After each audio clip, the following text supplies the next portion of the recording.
Welcome to another lovely edition of your shitty opinions spoken from my mouth. But streamer, your opinions are shitty. Yeah, but we're not talking about my opinions today. We're talking about your opinions. Just a moment.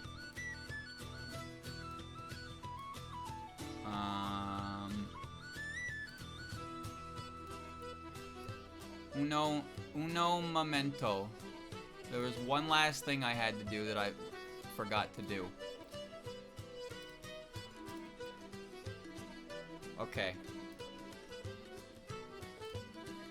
So today's footage is from Rock Maiden. Shoot, you can jump, you can pop. Yeah, that's the Rock Maiden footage. I'm gonna let that play.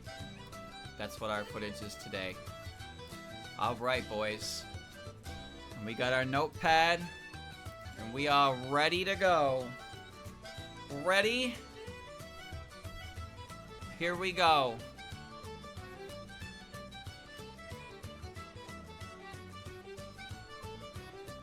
Sorry. Now we're ready. Ready?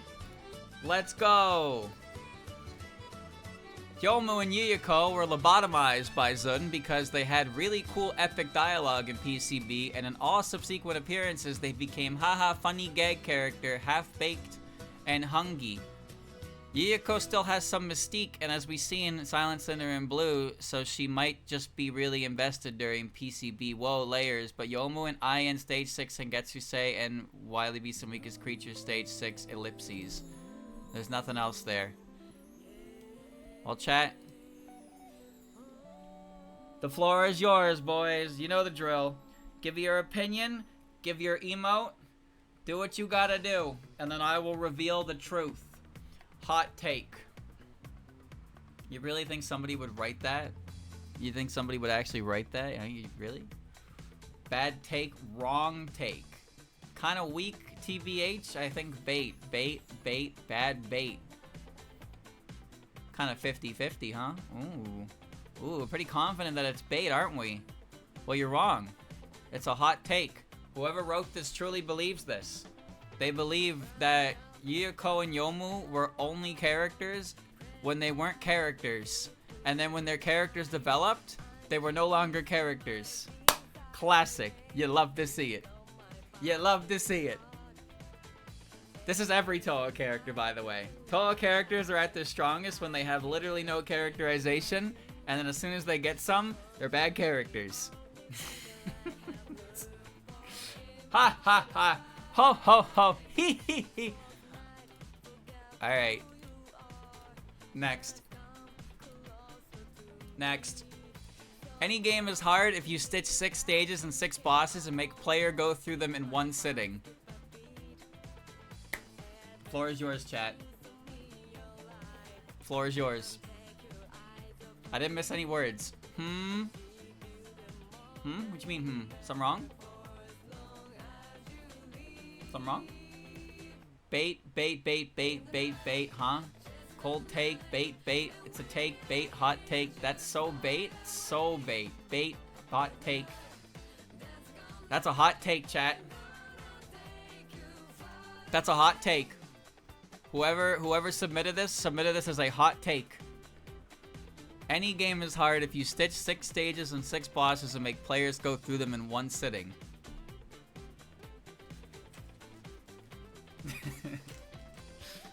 Why are you question marking? Why are you question marking? One sitting, brother, it's 20 minutes. Hello? PCB takes at least 30 minutes. Come on now. PCB takes 30 minutes to play, even skipping the dialogue. Come on. Be fair. Be fair. Half an hour is a lot of time. That's a big time sink, buddy. Alright? At least 1/6 of that is dedicated to stage 4 alone. Any game is hard if it's hard. True. So true, bestie.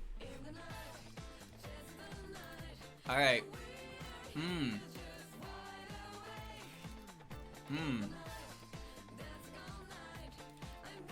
Don't worry, I'll remember how this works. Control A, Control V. People don't read enough of Junko's original story, and it's actually more brutal than tragic. Spoiler, her son was not simply murdered, but also cooked and served to her. Meanwhile, Hui forced her to marry him. Chang'e did nothing wrong. So, first of all, Hui is Junko's son, if you weren't sure about that. But, we need less vocal, because I can't talk over the fucking vocals. Jesus. Alright. Also, there's 2 different iterations of this story. There's Chinese and Japanese. So people saying that people don't read enough of Junko's original story, you kind of have to specify here. I don't know which one Touhou takes more from.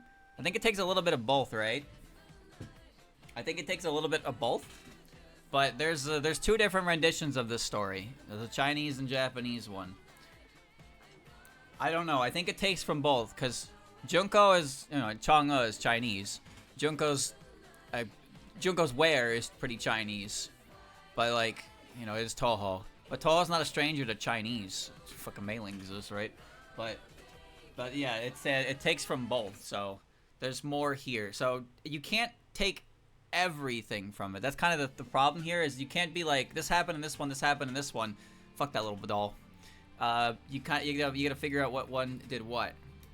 You gotta figure out what one did what. Alright.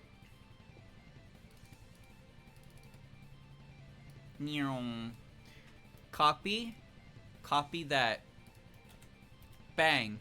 Zun is bad at making games. He does not have spell practice in half of the games. The stage prac in some of them requires you to have beaten the stage in normal play to unlock, which at that point is unnecessary. If I can beat the stage with 3 HP, why can't I with 9 HP? Every game that he claims to be back to basics is anything but that. Giving me a PCB and IN. DDC was alright, but HSIFS was not back to basics in any way.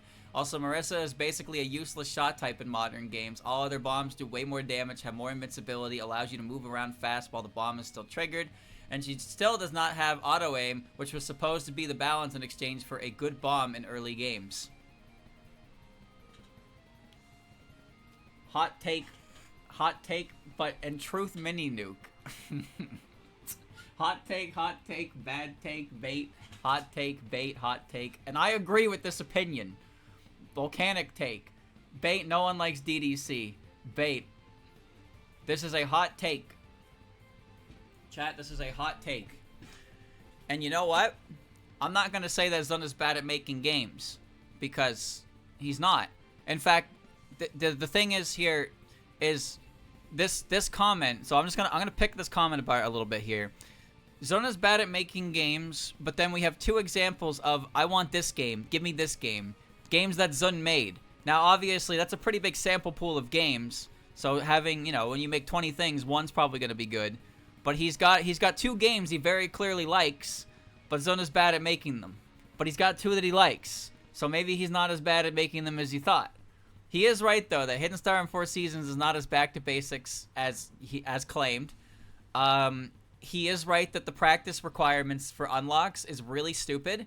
Now the thing is, you unlock the stage to practice if you beat it with continues, which still sucks, and it's really bad in 10, 11, and 12 where the continue system is the way it is. So I'll give him that. And Marisa being a useless shot type in modern games, I'm not a modern Touhou gamer, but I do agree that Marisa doesn't... Whatever Marisa is supposed to have to set her apart from other characters doesn't really feel worth it anymore, because her bomb doesn't do fuck-ass loads of damage. In EOSD, when I clicked Master Spark, Master Spark said you don't have to do the spell card anymore. It's okay. Alright? When I clicked Master Spark, the spell card was over. Nowadays, I click Master Spark, the spell card is barely a third over, which doesn't make any sense. What's even the point? All bombs make you invincible and clear bullets. Just make hers do damage. Alright? I don't need bombs that specialize in clearing bullets. They all fucking do that. Who cares? Who cares? But EOSD Master Spark? Oh, baby. Oh, baby. You know what happened? Marisa got 1 jank shot in Mountain of Faith, and then Zun cut her legs off. And that was the end of that.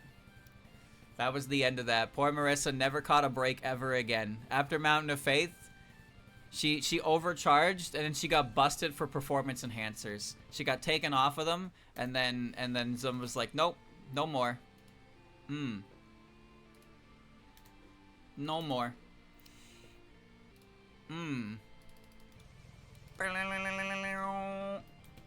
Bang.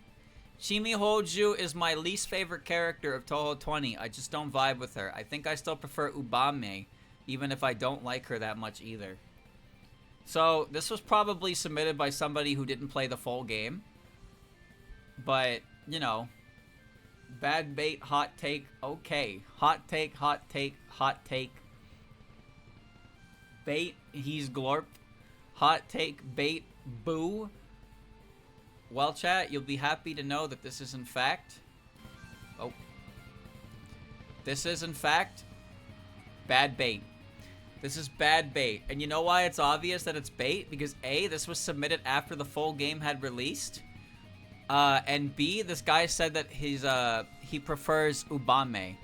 Nobody prefers Ubame. Ubame was the lowest ranked popular character, Windows character, on the latest popularity poll. She had about maybe 60 votes to her. There's no way you're one of those 60 guys. There's just no way. There's no way. It's not possible. You're not one of them, alright? If Ubame has 60 soldiers, they're all one guy with multiple accounts. That's what that is. Stop making Yamambas. Stop making Yamambas, Zun. Stop. You've failed. You've failed us. Bang. KKHTA ruined Touhou canon. At least things people think of what's canon. So, it's worded a little weird, but I think you get what it's trying to say. Floor is yours, chat. But she throws fairies. Yeah, that's gonna get her some points. So true. Too obvious of bait. Obvious bait. Hot take. Bait. Bait. Another one of this. What did you expect? I gave you the chance to give your hot take, and it's on topics that are very opinionated in the series. Come on now. What do you expect? Hot take and absolute truth. It sure ruins something though. Bad bait, no clue. Has to be bait. Truth nuke. Take. That's a hot take. Now, that is a hot take. Let me say something, chat. My opinion of this series is that I have absolutely no interest in engaging in it, so I'm happier than the people who choose to engage with it when they really don't like it. That much is for certain. Am I better than you? A little bit, but not by much. But this singular piece of fiction gets brought up a lot whenever people talk about certain characters, and well, there's not much you can do about that. But I will say that the people who actually like this stuff are usually more annoying than the ones who don't. But we're all annoying. We're all annoying. That's kind of the problem here. But no, I think the people that actually... It's like Homestuck. It's like Touhou Homestuck. And I don't even know Homestuck. I don't know anything about Homestuck. But I can confidently say that this is like the Homestuck of Touhou. But Touhou itself is basically Homestuck anyway. I'm stuck at home. That's what Homestuck is, right? I did my own Homestuck between the 2020 to 2022. That was my Homestuck. What the fuck? Oh. Right. What the fuck is this? Bang. Koi Koko is way too overrated despite them not having good relations with each other. I'd just like to point out that Koi Koko is Koishi and Kokoro ship, just in case you didn't know. Why do I know this? I know a lot of things. There you go. They're calling it the most unk joke streamer has ever told. Who's calling it that? Shippers, bait, hot take. Hot take from a playing Koishi here. I'ma say bait. That's shipper bait. Bait. Bait. Bait. Bait. I think sad take. Sad take. Shipper bait. Shipper bait. Shipper bait. Hot take. They don't get it. Oh, I see. I think we found who submitted this because this is in fact submitted as a hot take, and one person in chat said it was a hot take. Oh, on to you. Oh, on to you. Koishi and Kokoro have parallels to them that make them interesting, but their interactions are pretty limited, but I guess they have strong interactions in a sense. I don't know. But Koishi's a pretty popular character, and there's another really popular character, more popular than Kokoro, that's for sure, involved on that one. But I don't care, cause it's shipping. I don't care. Calling it overrated is strange. Cause, you know, calling it overrated is strange because it's certainly not our most popular. Now, to be fair, it is one of those ships that does have over 1,000 hits, so it does have more. It does have more to it than some other ships, but it's by no means Flan's most or Koishi's most popular. All right.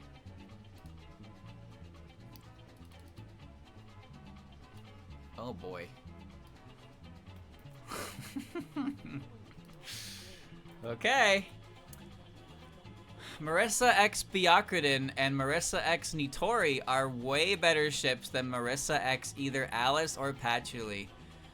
Here we go. For one, they're basically one of the only few ships that have better charisma and interactions involving Marisa both in the fandom and in canon. As for the former, one of UFO's endings shows that Hijiri appreciated Marisa's personality and also encouraged her to visit her if she had any troubles, with Marisa doing her best to support Hijiri's new life in Gensokyo. As for the latter, Marisa and Nitori do team up together in subterranean animism, later meeting up in what the fuck is HBM? That's 100th Black Market, and there's a lot of fan stuff where they get together as well. Compare that with her ships with Alice and Patchouli, where oftentimes they're portrayed in a not-so-good manner. Alice is depicted as yandere, an obsessive person to Marisa, often as a victim of fandom personalities when it comes to art. And as for Patchouli, the fact that they ship exists just because of the overdone trope where Marisa steals books from the STM library and the fact that they're both of them are magicians. Wait, this guy's kind of spitting! Oh, he's spitting! But, Alice Marisa is the second most popular ship in the entire series. Second only to Marisa and Reimu. Marisa and Patchy is actually not a very popular ship, and Marisa Nitori is an even less popular ship. That part is true. No, that part is true. That part is definitely true. The depictions of certain pair-ups can be kind of subject to some unfortunate things. Hot take. Shipping bait. I'm calling it bait. No one writes like this for bait. That's a take. Take, silence the shipper. Holy bad faith arguments, gigabait. That's a hot take. That is a hot take. Now, the thing is, and you know what? I think some people probably would have been led to believe that that was bait simply by the fact that the first thing this paragraph says is Marisa x Byakuren. I have never, ever heard of that one before in my life. I never heard of that one before in my life. Marisa x Byakuren. Why? Because Byakuren said she appreciated Marisa's personality. Okay. I appreciate Marisa's personality. What does that mean? Does that mean anything? That doesn't mean shit. That doesn't mean shit. What kind of bullshit is that? You know who else appreciates Marisa's personality? I don't know, actually. Nobody. Nobody appreciates her. Thank you, Clap, for the resub. Anyway, that's... So this comment is not entirely wrong. But the problem is the sample size. It's the sample size. You're looking at Alice Marisa, which is a massive sample size, and comparing it to a tiny little pool that is Marisa and Nitori, and a non-existent pool that is Marisa and Byakuren. I will say, though, that Patchouli Marisa is not actually as popular as you think. But it does make its appearances in some media that you're aware of, so it feels like it's more popular than it actually is. Alright. Alright. Next. The mainline stories are almost never that interesting anymore. Mount of Faith Onward introduces most of the master plan type plots that just bore me to death. Kaneko, Eren, Okina, and Zamu are the biggest offenders in this regard. The best plots of Touhou are the ones where the culprit simply does it because why not? Or they just want to. Remy wanting to go outside, Yuko wanting to see a tree bloom, sages starting an uprising. They are the epitome of what makes Touhou goofy and fun. Truth bomb. Bad bait. Okay, this is a hot take. Kinda true take. Streamer take. Fuck off with that. Hot take, hot take. Moth onwards, Eren. Okay, I'm gonna stop you there on that one because Eren is directly involved in Touhou 15 and Touhou 20's plot taking off. So yes, Eren. 2 games, yeah, that's the normal thing. It was the normal thing. It was the normal thing. Anyway, this is a hot take. This is a hot take. And I agree with this handsome chatter who posted this opinion. Now, I wouldn't say the mainline stories aren't that interesting per se, but I do agree that the trope of haha keikaku dorida the whole game is kind of annoying, and it is more fun when it's just fucking Remy hates the sun. Fuck the sun. I want to go outside. Let me outside. Fuck you, sun. But like, I don't mind Mountain of Faith's plot. I think SA's plot is fine too. I think UFO's plot. I think most of the plots are fine. But I do agree that characters like Eren and Zamu being like the entirety of 15 happens because Eren gets involved. Touhou 20 as well. It's all Eren starting all the fucking chain of events. But she doesn't even appear in the game like at all in 20 and only in an ending in 15. But she's integral to it. Kaneko is also the reason why SA is happening, and it is indirectly responsible for 12 into 13. And 14 is 14, so it's, you know, it is what it is. Ogina is only involved in 1 game, and she was strictly doing it to make a show of herself to alert people against Sakuya that, like, hey, she's around, so you can't be taken over against Sakuya or anything like that, fucker. Fuck you, Yomu, and your stupid dive kick attack. So I actually kind of agree with what this person's saying. But I would say that only a few of them really have some that kind of master plan type flaw. But I also don't like characters that just kind of are infallible like that. And I've said before that one of my biggest issues with Kaneko is the fact that whenever she's involved, it's always like this off-screen type of thing where it's just like, who did it? And then you get the SpongeBob episode where they're like, who's flickering the lights? And they're just like, Nosferatu.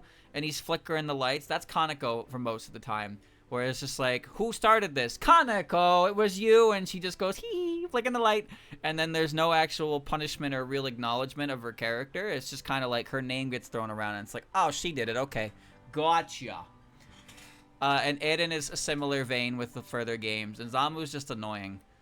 Zamu is just, she's just annoying. But yeah, I kind of agree with this chat member. Alright. Pop pop goes the weasel. There should be more dark Touhou content. Humans fear yokai is supposedly one of the core rules against Sakuya, but I've never seen any yokai do anything remotely scary, except for when they killed Mizuchi, but I don't think that really counts. What, you don't think murder counts? I think murder counts. Anyway, floor is yours. Hot take, bait, wholly wrong, so wrong take, not take, grim Sokyo take, hot take, that's a hot take, wrong take, nope take, fine take, hot take and wrong, stop chatting. Actually hot take though. Chat, this is a hot take.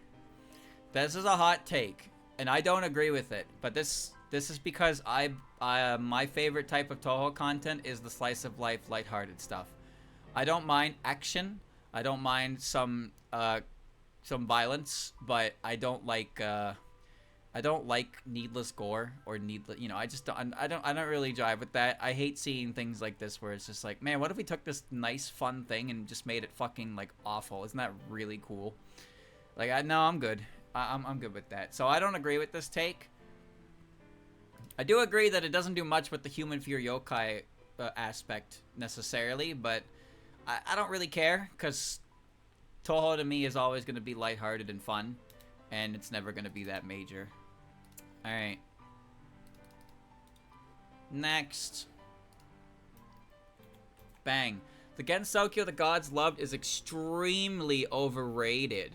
Almost half of Moth's OST is better, including Stage 2, 4 extra and some boss themes, like Aya or Kaneko. Well, to his credit, that was 5 tracks of the 17 in the game. So I'd say that's almost half. Hot take, bait, bad bait, supreme take, worst take, kinda true, snoozer take, bait, Alaska ice take, homely bait, pretentious ass bait, bad bait, hot take, and I agree. Hot take, I'm not exactly fond of it either. Bait and fuck you. Okay. Well, this is a hot take, chat. So let's talk about this. So the Gensokyo the Gods Loved is easily the most popular track to come out of Mountain of Faith. I think the biggest thing about the Gensokyo the Gods Loved is that it's synonymous with Gensokyo itself, and it's kind of like an overall encompassing theme of the world of Touhou, which I think leans into its extra popularity. So I do think that but I also think it's good. I think the Gensokyo the Gods Loved is great, but I do think it has more to do with what the theme represents for its popularity than anything. Speaking of themes of Mountain of Faith that I think are better than it, I'm very partial to Waterfall. I like Yokai Mountain, Mysterious Mountain. Faith is for the Transient People is one of my favorites. Suwa Foughten Field is very, very good. Yesterday was, Tomorrow will be special, yesterday was not, is really good. I don't like Native Faith. And I don't remember the stage themes. I don't remember the other stage themes very well. I'm pretty sure the Primal Japan that Girl Saw is okay. I don't remember Stage 6's theme very much. I barely remember Stage 1. Oh, and of course Hina's themes. Hina's themes are fun. I wouldn't say Hina's themes are like, oh, this is super good, but both of her themes are very fun. They're very catchy, and I enjoy them. So it's not to say they're not good, but like I don't know, they're very catchy. They're very catchy, but I don't agree. I don't agree that half the OST is necessarily better, but I do think there's a lot of tracks that I think are very good. But extremely overrated, nah. I mean, I guess in a sense you could say it's overrated in the sense that it's not actually that great. But again, it's more so what the theme represents than anything. That's kind of the main thing about it. Is it's representative of Gensokyo as a theme of Gensokyo as a whole. But calling something extremely overrated is not how you get people to I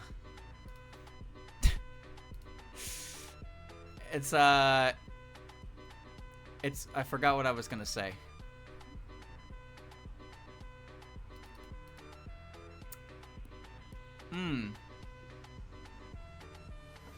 Alright.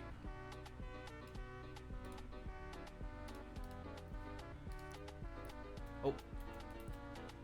Legacy of Lunatic Kingdom has the worst plot in Touhou. I mean, come on, think about it. Why didn't Junko just go to hell or any of the various afterlives? Her kid's obviously there. And then Zun has to bring in the lunar fraud so there's some place she can attack to start the plot, even if it's nearly entirely unrelated.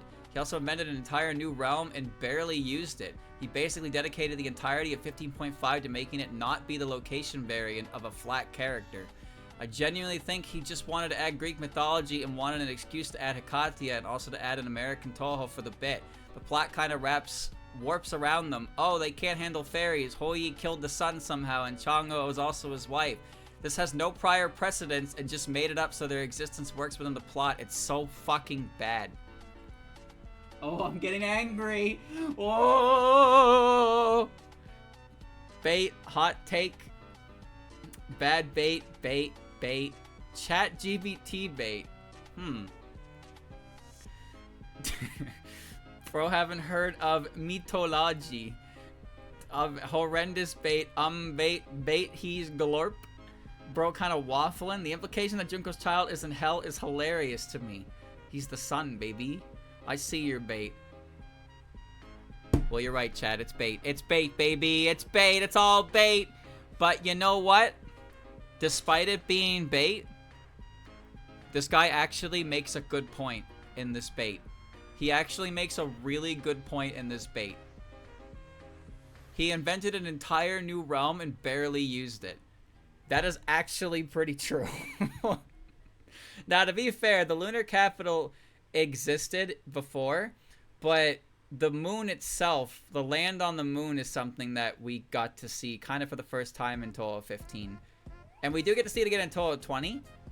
Partially. But for the most part, he did establish the moon, but not the lunar capital. And then we just never saw it again. So, there's that. Okay.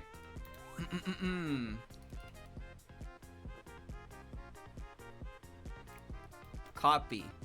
Paste.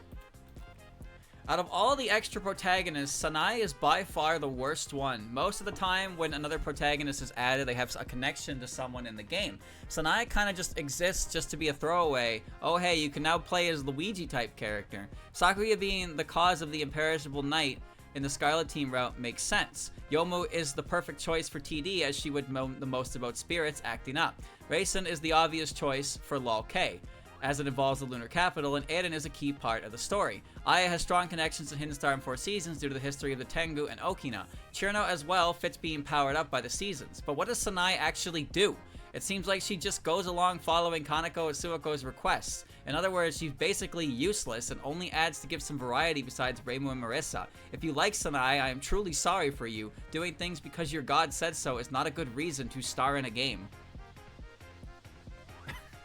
Did Reimu write this? Nice bait. I'm going for bait. Reimu take. That's literally the point. Sanai hater bait. Holy bait. Huge bait. Bait, bait, bait. Hakurei take. This is Hakurei propaganda. Terrible take. Since all these criticisms are the same for Marisa too. Well, not all of them. Because Marisa just does whatever Reimu's doing. Hakurei bait. Reimu take. Has to be bait. Bad bait. Baiting it. Obvious bait. Is it really that obvious? Because you're right, boys. It's bait. It's bait. You're right. You're so right. It was bait. Did anybody fall for it? Nobody fell for it. But, I will say, to a degree, he has a point. I do actually agree that I think Zun does a pretty good job including certain characters involved in certain incidents based on how, like, relative they be to it. And his examples are good. Sakuya's time stop for IN works. Yomu's inclusion in TD makes sense because the Netherworld's the first stage. So that's cool. It doesn't always fly that way, but usually there's a good reason for it. But Sanai really is just kind of there because Kaneko tells her that she should go do the things that the other people are doing so she can become a Gensokyan. That's kind of like legitimately that's kind of how Sanai works. Sanai shows up in UFO and it's like, you should do this because this is what you should do to be more, you know, get accustomed to the climate. And that's kind of what Sanai does. But, you know, it's fine. It's okay. I'm Hakurei propagandist. No. Though I do admit I like Reimu a lot more. I think it'd be nice if Sanai had a better reason to do something rather than because she was told by Kaneko to go do it. But, you know, it's bait. What if the guy who wrote it didn't believe it at all, and then I'm agreeing with it, and then they're getting mad? Could you imagine if somebody writes something that's bait, I agree with it completely, and then they get mad that I'm agreeing with their bait? It'd be like a reversal. It'd be a reversal.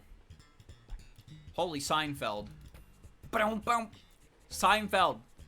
Bomberman Jetter's anime OST, Mujo's theme. Bro, that just sounded like that was the fucking slap bass of the the Bomberman slap bass. Bang. The Air Fighters, Hopeless Masquerade, Urban Legend, and Limbo, Antinomy of Common Flowers are better than the ground ones. In Between Missing Powers, Scarweather Rhapsody, His Tensoku. So we've heard this before, but there's more. This trilogy was a unique take at your typical fighting game, allowing for more movement and combat opportunities to be done, as well as some interesting mechanics being thrown in to not make the gameplay stale, such as the popularity system, occult attacks, last words, and the perfect possession character swapping. It also got an interesting roster of characters, including some unexpected ones like Koishi, Shimyomaru, Kasen, which Urban Legend and Limbo was her first game appearance, and Yukari's several years-long return.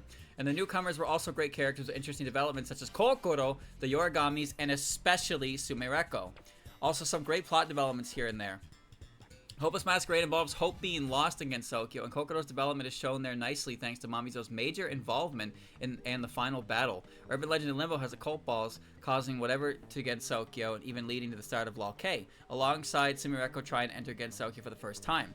And Antinomy of Common Flatters has the perfect possession incident, and the Origami's trying to take advantage of it until Yukari intervenes. The arrangements and original themes there are also some of the best, including those of AOCF's too. Seriously, I can't stop listening to them as well. Oh, and AOCF is the best one. Fight me, might.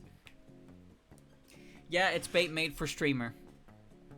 I'm going with hot take, but it's a bad one. Sumireko, I can't. Hot take and lie nuke. Bait for the especially Sumireko. Bat hot take. Bait hot take. Air fighters are cool concept. Ground fighters are better. I actually agree with you, chat member. Sumireko mentioned bad take. A take. Hot bait. Hot take. Doesn't seem like bait. Good take. Sleep take. I'm saying hot take, but I'm gonna feel really bad if it's bad bait. Pew. It's a hot take, chat member. It's a hot take. This is a hot take. So I will agree that the air fighters have cool aspects to them. For one, I think their art is the art in that game is very, very good. Well, I mean, Hopeless Masquerade, take it or leave it for the portrait arts, but I don't mind them. I like Moe Harukawa's style for the other ones, and I like the sprite works. Sprite works very good.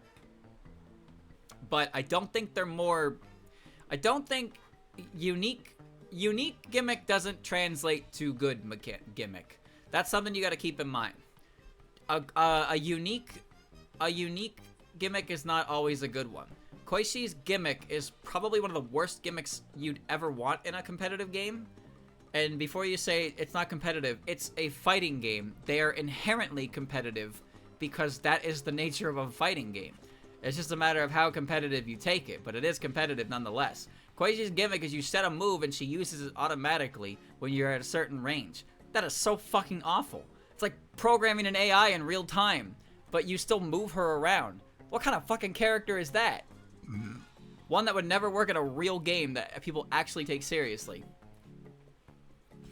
But these games have their place in Touhou, and they have a lot of good things. But as far as I don't agree that they're better games in the sense of them play. Like, you could probably play the Sky Fighters for a while, a couple hours, but the Ground Fighters are ones you can effectively go back to and play more of. But the Sky Fighters are ones that people would probably, you know, probably get sick of at some point. Bang. Reisen's IN outfit is better than all other outfits. I'll give you like 10 seconds on this one, chat. Truth take. Truth take. Sorta. So true. Hota take. Hot take. Hot take. Streamer take. What do you mean streamer take? Truth bomb. Hot take. What's her outfit in IN again? It's the blazer. This is marked as a hot take, but like, I think most people would just agree with this anyway. I think most people agree that Reisen looks better in the dark purple blazer than she does in like pretty much any other outfit she shows up later. This is not really a hot take. I think this is a pretty commonly held belief. So, you know, you got your moment there. You got your moment there. Kagero deserved to be in Touhou 19 than Mamizo. If first person says streamer take, I'm gonna slap you. Why? Because she's a wolf. Based streamer take. Shut the fuck up. I didn't put this. This isn't me. Truth take, streamer take, take bait, streamer take, bad bait. Okay. Streamer take, streamer take, streamer take, streamer take. Fuck yo. It's a hot take, chat. Okay, so there wasn't enough to go off of here, but I'm assuming the only reason why they believe this is because A, Kagero is a wolf girl, so she's part animal, so she should have been in the game, and B, this person doesn't like Mamizo, and rather she was not in the game at all. Now, Mamizo's role in 19's story was not really that impactful. In fact, she could have not been there, and it wouldn't have been any different. However, there was no way Mamizo wasn't going to be included because, of course she was going to be included. Kind of be fucking foolish to think otherwise. Kagero doesn't deserve it more. But Kagero would have been cool, because Kagero would have been a representative of Touhou 14 as well as the greater of Gensokyo. And because she represents the Grassroots Network, which is representative of all the regular yokai, and considering the game is about land ownership, I feel like having some insight from the riffraff would have been pretty cool to see. So Kagero could have been a very interesting little peek into what's going on with that. But you know, we didn't get much out of it. I don't agree that she deserved it more than Mamizo from an objective standpoint, but from a subjective one, I believe that anybody deserved it more than Mamizo. So, you know.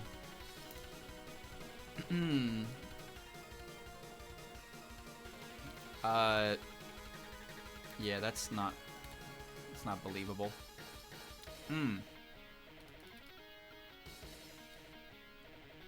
Oh boy, here we go. Lotus Eaters is the best WA/FS-esque book Zun has made so far, giving characters that have interesting insight on things in Gensokyo the chance to provide said insight.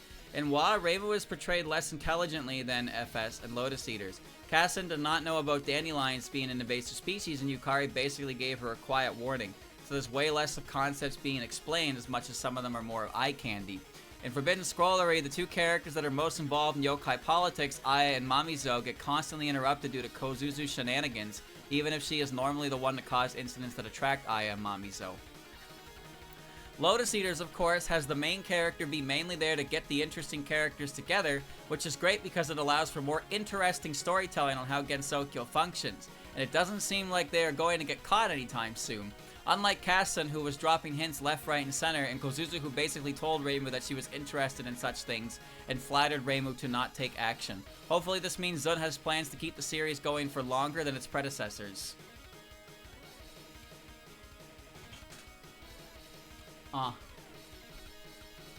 Mioi Gunner take. Hot take, I disagree. Hot take. Wrong take, I like it, but it's not the best. Hot take, sleeper take. Sleep take, bad bait. Hot take, bad bait. Cardboard fan take. I don't even understand. Hot take. Hot take and flawed an argument. Chat. That's bait. That's bait. That's bait. That's some high quality bait. I agree. That was written like somebody actually thought this. I agree. So let's talk about this for a second. So I like this. My favorite part is Lotus Eaters has the main character. Nope.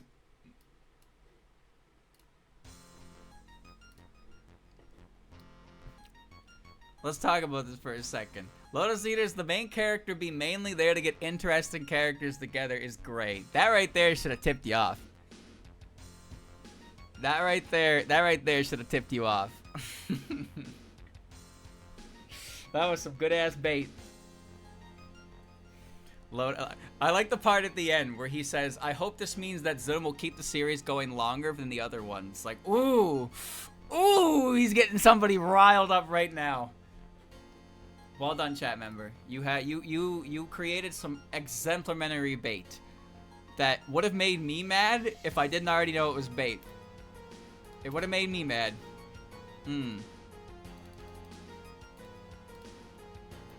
Bang. The only good part of Imperishable Night is the Stage 5 theme. Lotus Eaters is already the longest one. Yes, it has over 60 chapters.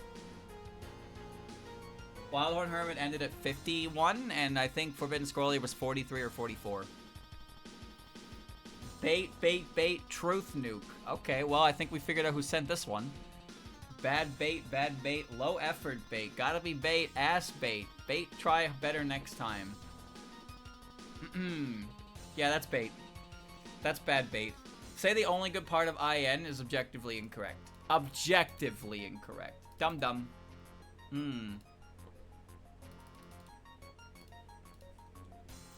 Bang. There are no straight up bad characters. At worst, there are some inoffensively meh ones, but nothing worse than that.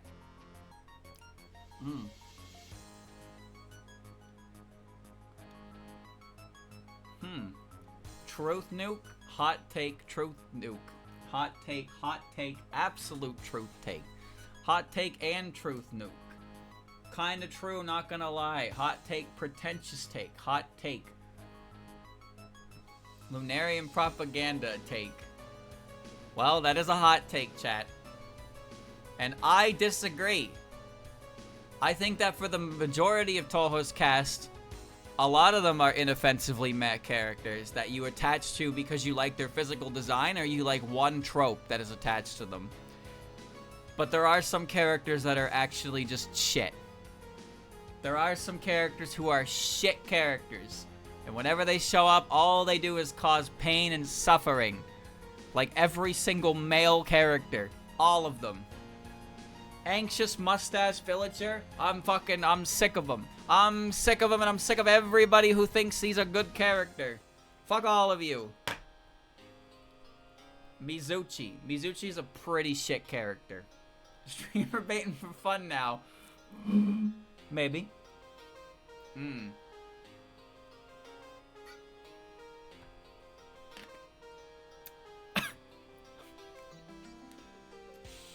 Oh. I think Zamu is a bad character, but that's just me. That's just me. Oh, Zamu is a bad character.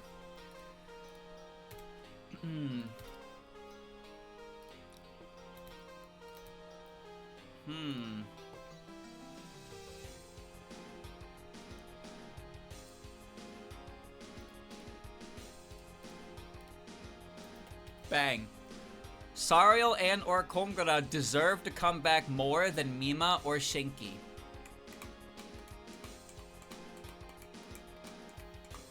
Why though?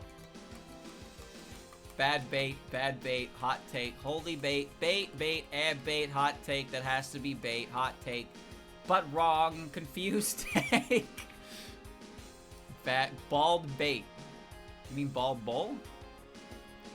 Chat. That is a hot take. That's a hot take. But there's more to this one. This submission also says this. This is both bait and my opinion. So this person believes this. I guess IDK's first game. I think it's because they're representative of very strong final boss types that make them feel like a real threat type of character. But like, I don't know, Mima has a lot of history with Marisa and Reimu, and Shinki has ties with them and Alice. So, you know. I don't think that they deserve it more than those two, but it would be cool to see them come back because they would be pretty cool characters. Oh no, here's a pretty simple one. Koishi is more cool than cute. Bang. Triangle take. How dare you. Glorp Council. Cool take, sure. Bad. Chad take. False nuke. Nah, I mean hot take, IG. IG? IGN? Hot take, but she's both. That's a triangle take, because who thinks Koishi is cool? Cold take and meh take. Well, this is a hot take, chat. This is a hot take. What is it about Koishi that makes her cool?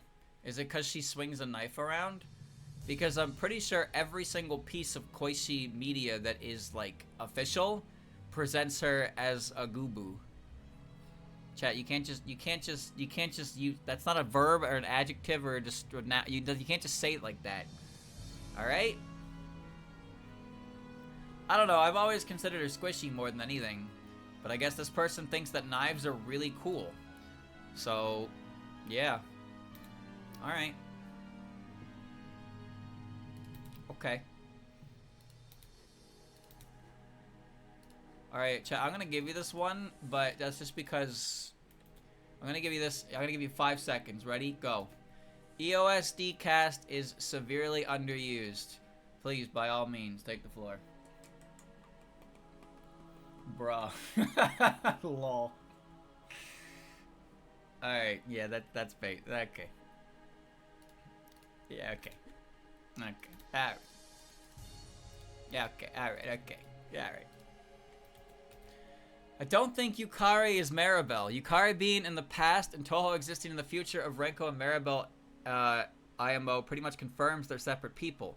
I do think Maribel might be a descendant and some kind of half-partial yokai like Renosuke, which is also why her ability is a much weaker, more passive version of Yukari's full yokai ability.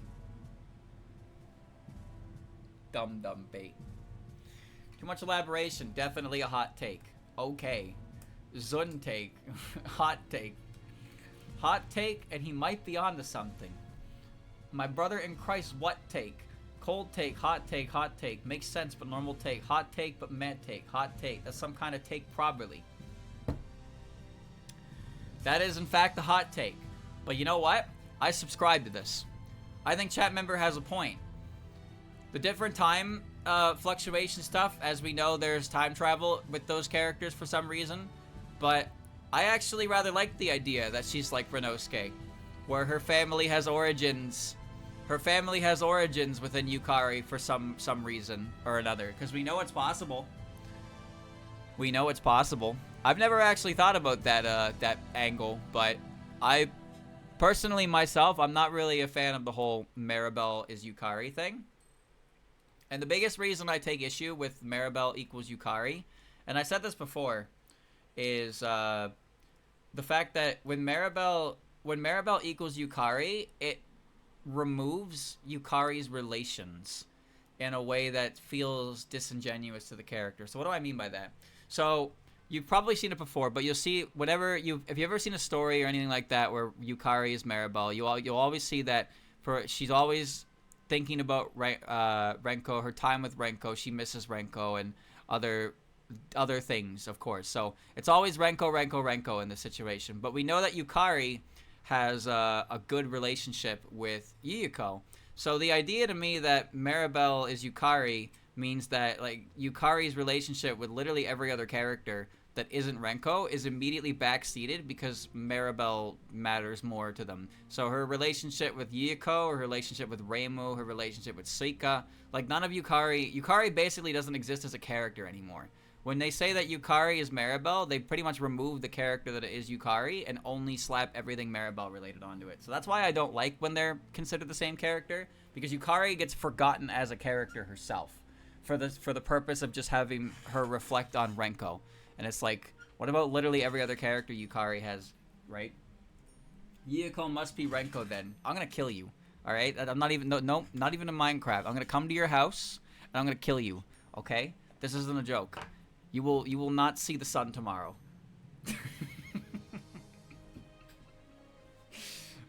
This is a joke. Note, this is a joke. Dude, in the event of an FBI investigation, please note this is a joke.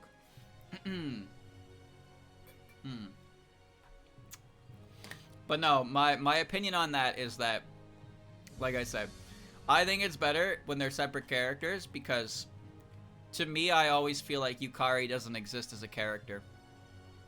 When Maribel is Yukari, Yukari stops being a character, and it's just Maribel. And all of Yukari's characterization and relationships are non-existent in favor of that. And, well, you know, you're free to have your own beliefs, but I agree with this hot take to a pretty hard degree, actually.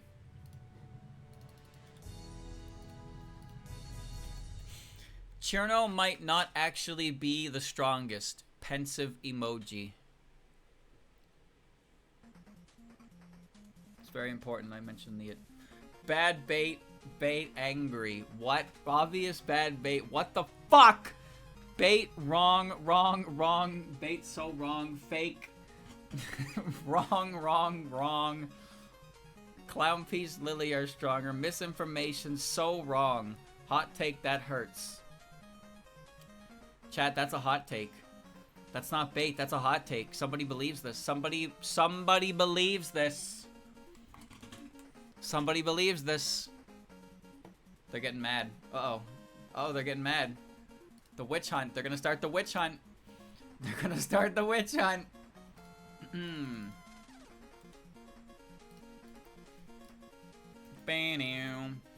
Embodiment of Scarlet Devil is in the bottom 3 mainline Touhou games. The bullet patterns aren't that interesting. At least it has You and Owen Was Her and Cirno going for it, which is more than I can say of LoLK or Wabak.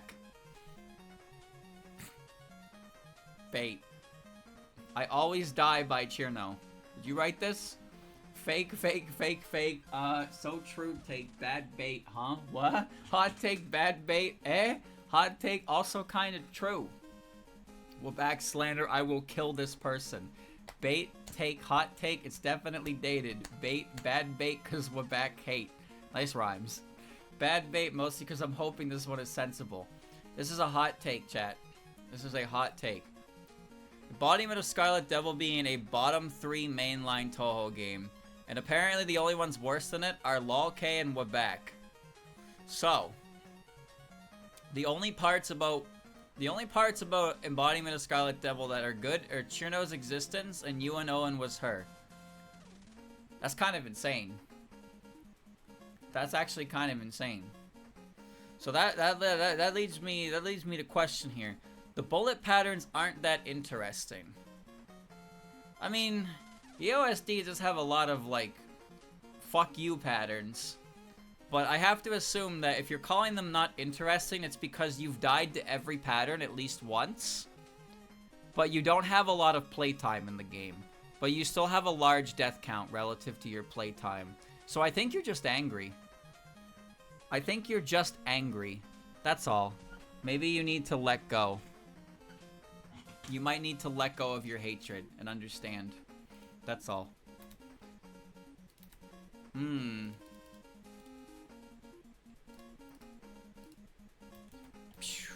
Touhou 6 is a mostly forgettable mid-game, barely playable, and people only like it because later entries did better to their characters, except for Flandre, of course. Let go of your anger. Bad bait, hot take, I'm gonna die take. Bait, this guy is a Tumblr user for this take. Oh my god, broad take. So many EOSD takes. That's not that surprising. Bad bait, had to add flaw in there. Bait, horrible bait. Bait, cold take, so many people believe this. Bait, I'm tired of this EOSD slander. Bait, maxing, yawn emoji, holy, hot take. Honestly, not a bad take, assuming it's talking about characterization alone. This has to be bait. This is a hot take, chat. Touhou 6 is a mostly forgettable mid-game, barely playable, and people only like it because later entries did better to their characters. Now, this is the part that confuses me. At what point did anybody play these games for the characters? Fucking be real. People only like this game because the characters in it were better in later entries. Touhou fans don't play the fucking games. What are you talking about? You think anybody was like, man, I love this character, I'm gonna go play their game? No? No, they're not. Calling it a mid-game, well, first of all, using the word mid immediately ruins the credibility of your statement, so there's that. Barely playable. Barely playable is a claim. I like the end, though. They like it better, like it because later entries did better to their characters. So later entries gave more characterization, which is why they like EOSD. This opinion is bad. This opinion is genuinely bad. This is the kind of opinion that you'll talk about which games you like, and then somebody will jump in the conversation and be like, man, you can like Touhou without liking games, you know. Like anybody was talking about that. That is what that's that kind of take. That's the you can be a Touhou fan without playing the games type of person who is jumping in the conversation where that is not the topic. But they're throwing it in there because they feel attacked. They feel attacked by people talking about the games. They feel unincluded, even though they're just talking about the games. That's what that is. Streamer mad. Yeah, he's a little mad. He's a little mad. He's a little mad. Kasen is best girl, and Wild and Horn Hermit is the best entry in the entire Touhou project. This guy won. No, he didn't, because it wasn't bait. Okay. Kasen take. Whoa, jeez. Hot take. Take. Hot take. True. Hot take. Blah is good. Hot take, and I think this guy likes Kasen a bit. Gooner take. We think he's a gooner because he likes Kasen? That's kind of stupid, don't you think? Horny take. Bro, leave Kasen alone. Bro, Kasen is so unfortunate. You can't say you like Kasen with somebody bringing up her fucking overwhelming majority of Pixiv tag. It's not fair. She didn't even do anything wrong. She didn't even do anything wrong. Anyway, this is a hot take, chat. This is a hot take. So somebody thinks Kasen, somebody's favorite character is Kasen, and they think Wildhorn Hermit is the best thing to happen to Touhou Project. So obviously that's not true, but like, you know, you can like Kasen without, you know, that's all. I'm not saying nothing, but I'm not saying nothing either, you know. Zun is a good designer, musician, programmer, but a story writer? Sideways glancing emoji.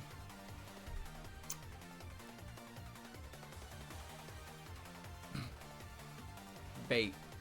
2 out of 4 take. Zun take. Truth nuke. Bait. Hot take and so true. Hot take, but don't agree. Streamer take. Why is this a streamer take? You don't even know what the fuck that means when you say that. Truth take. This is a hot take, yes. Is Zun good at doing all these? Yeah, sure, to an extent. Is he a good story writer? Not if any of his latest games are to be believed. Oh no, streamer. Streamer, what are you saying? I'm saying that I'm saying the same thing I've said for the last couple months, actually. That current Touhou stories are too wrapped up in thing bad, modern world, killing modern world. So, stop old man yelling at Cloud, please. Stop yelling at Cloud. What the fuck is this? The best Reimu theme is not Maiden's Cappuccino, is Dichromatic Lotus Butterfly. Maiden's Cappuccino only gets better results in the popularity pool because it is from a more popular game. Touhou 8, a Zun music disc.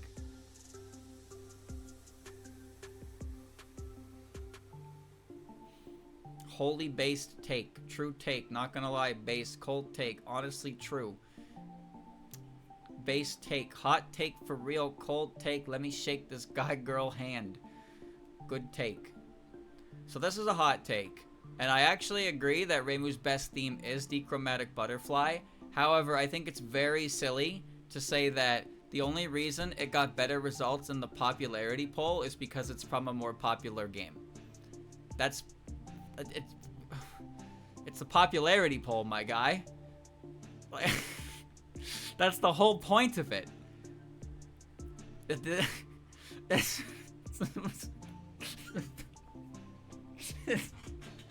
It's a popularity poll. It's a popularity poll, my guy. Okay. Alright. Okay. Beat up! Mugetsu and Gengetsu should have made it into the Windows games instead of Yuka and Alice. They have better designs and more interesting personalities. Wah. How? Bait, please be bait. Bad bait. Do they? Grappa, bad bait, I can't bait. The clearest bait known to man. You're right, it is bait. And you know what? The part that gave it away was the interesting personalities bit, because they don't have personalities. And better designs, that doesn't count either, because Mugetsu's design is so basic that you'd think that she's a random generic character. I'm not actually joking about that. Mugetsu is just short-haired blonde maid. She actually looks like a background character, but she has the role of extra stage boss. It makes no sense. No sense.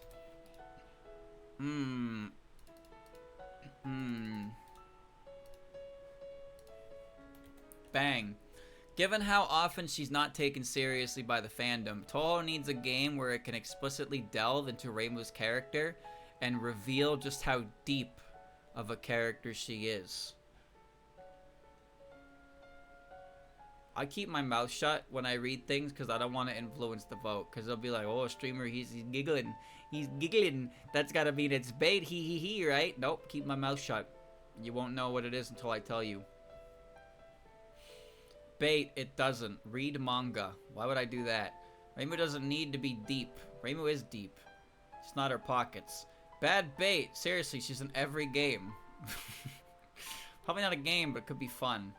Okay. Don't even know how to take this. She already gets enough. Can you even read take? I read that, didn't I? Jerk. Low-key spitting because people don't read manga, let alone play games. This guy's actually right. Touhou fans don't actually engage with Touhou content. This has been known since the fucking 2003. Like, seriously. This is just how it's been going. Anyway, this is a hot take. This is a hot take. I don't think it's fair to say how often she's not taken seriously by the fandom, because literally every character gets this. Have you ever seen Yukari in Fandom?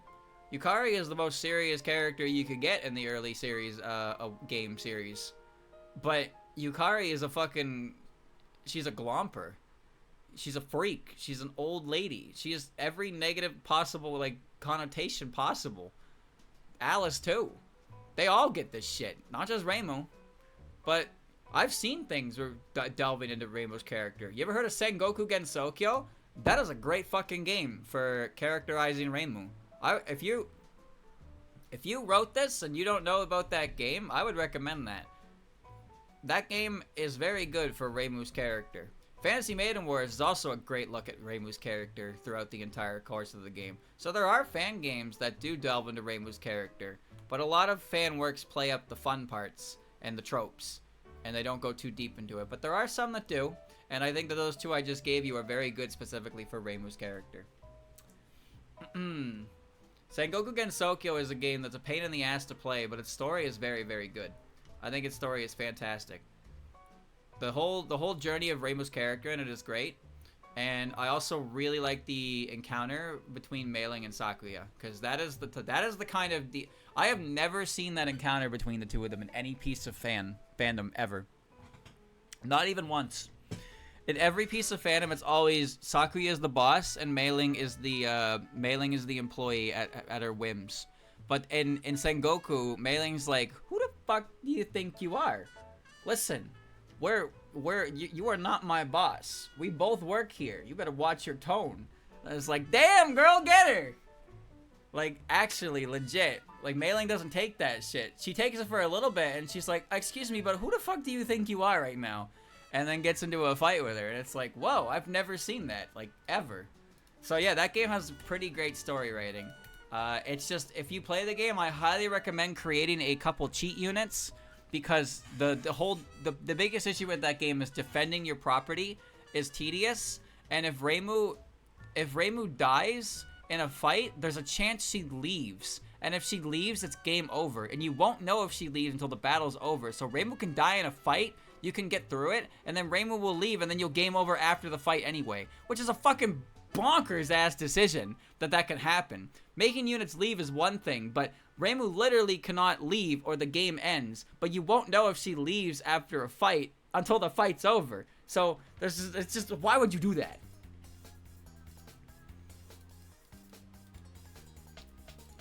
Hey chat, I think we got another one from the guy from earlier.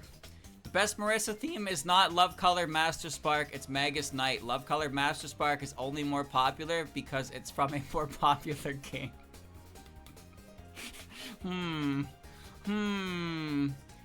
Actually true. I disagree. Exact same take. Yeah, same take as before. We're just gonna move on with this one. I disagree. I think Love Colored Master Spark is Marisa's best theme, but I think Magus Knights is very good. But Dichromatic Lotus Butterfly I like more than Cappuccino. Alright. Meow. The doujinshi are way better than the official manga! Exclamation mark. You guys read any good Doujins? Any good Touhou Doujins? Gooner take. See, that's on you for assuming Doujin means porn. That's more, it says more about you than this guy. I'm betting bait even though it's true. Yeah, Town of Holy Red. The normal ones, right? What kind of Doujin? What kind of Doujin? Somewhat true take. That's a take. I read one of Alice Visiting Mackay from 2008. It was good. Well, this is bait. This is bait. Now, Doujin kind of has to tell a story in a certain amount of pages because they can't really make full series most of the time. Some of them have full series, quote unquote. But I would only half agree with this. I like some of the official manga in Touhou, but I do think that some Doujin is really good. And I really enjoy them, and I remember them.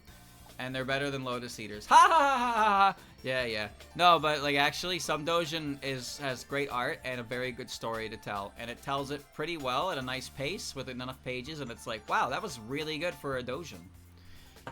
I'm really partial to the one with Junko and Yukari. It's three Doujins long, but the third Doujin is like 80 pages. And it just tells the story of Yukari and Junko. I read that one for the shipping video, and it was actually very good. I read another one as well for Seiya and Shimi called Reverse Ideology, which was also very good. I actually really liked that one because the way it told the story was very unique. And it was, when you read through it the first time, and then you get to the end of it, you're like, oh shit, it's really cool. It's a cool moment. It's confusing at first, and then then you figure out what's going on, you're like, oh, that was really cool. That was really cool.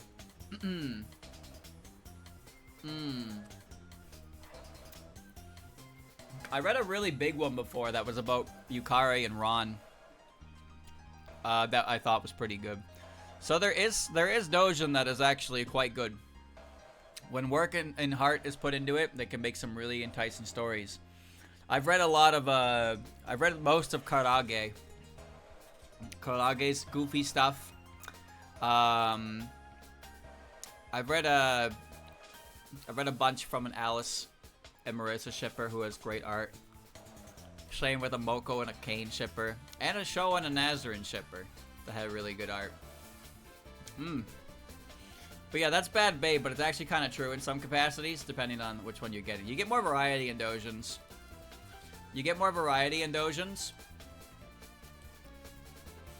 Bang. Calling the older characters hag or mommy is detrimental to the Touhou fanbase overall, making said characters come across as gooner bait and not actual characters.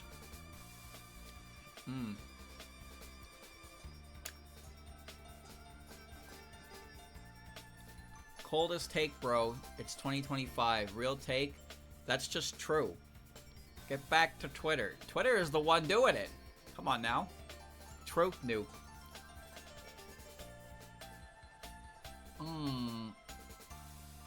Someone had to say it. So true take. Chat, there's like a YouTube account that has been calling Touhou characters mommy for like 2 years. 2 years. 2 fucking years. They're not hags anymore, my guy. They're my peers. They are my peers. Sorry to say, I can't call them hag or mommy. They're my fucking peers. Too old for this. Anyway, that's a hot take. So basically, someone doesn't like terminology for older women because it makes characters look like gooner bait. Like there isn't a fucking gooner word for literally every age. You want me to call them a MILF? And call them a MILF. Will that make you feel better? Probably not. Nothing will please you. There's a word for everything, man. It's detrimental to the character. Yeah, duh. Of course it's detrimental. You think anybody fucking cares? You know at least 25% of all art for any Touhou character is pornography, right? At least 25% of all of them. Let's just get over it. Just get over it. Tabula Rasa, the empty girl, is the best Touhou OST. Now, first of all, nobody even knows what that song is. But, we'll let chat figure this one out. How do you know? Because I'm on the internet and I talk about Touhou. I think I am well informed on these types of things. Wouldn't you assume that? Wouldn't you assume that I know what I'm talking about when talking about Touhou on the internet? You think I would just lie? You think I would just have misinformation? You think I would force my own ideology into these fictional characters and peddle them as truth? You think I would do that? Me? You think I would do that? Me? Pog me? Ah. Hot take, I guess. Yeah, he would for real. True! This is a hot take, yeah. Chat is not really... Chat doesn't even really care about this opinion. Chat doesn't even care about this opinion. Well, this is a funny word. I like this word. People whose waifu is Flandre and Koishi is just a Touhou tourist. They're still believing that Flandre is locked in the basement for 495 years and Koishi is a psycho. Bait. Think you're so smart, don't ya?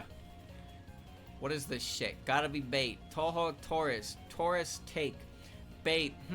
Take. These are tourist waifus. Bad bait. Never let this chatter near a schoolyard. This guy wrote this in the language and then put it on Goggle Translate. Goggle, huh? Cloggle. Take from a young person. This is bait. This is bait, chat. This is obviously bait because they use the term waifu unironically. Nobody actually uses the term waifu. Nobody. There's just nobody in this world who uses that term. Alright.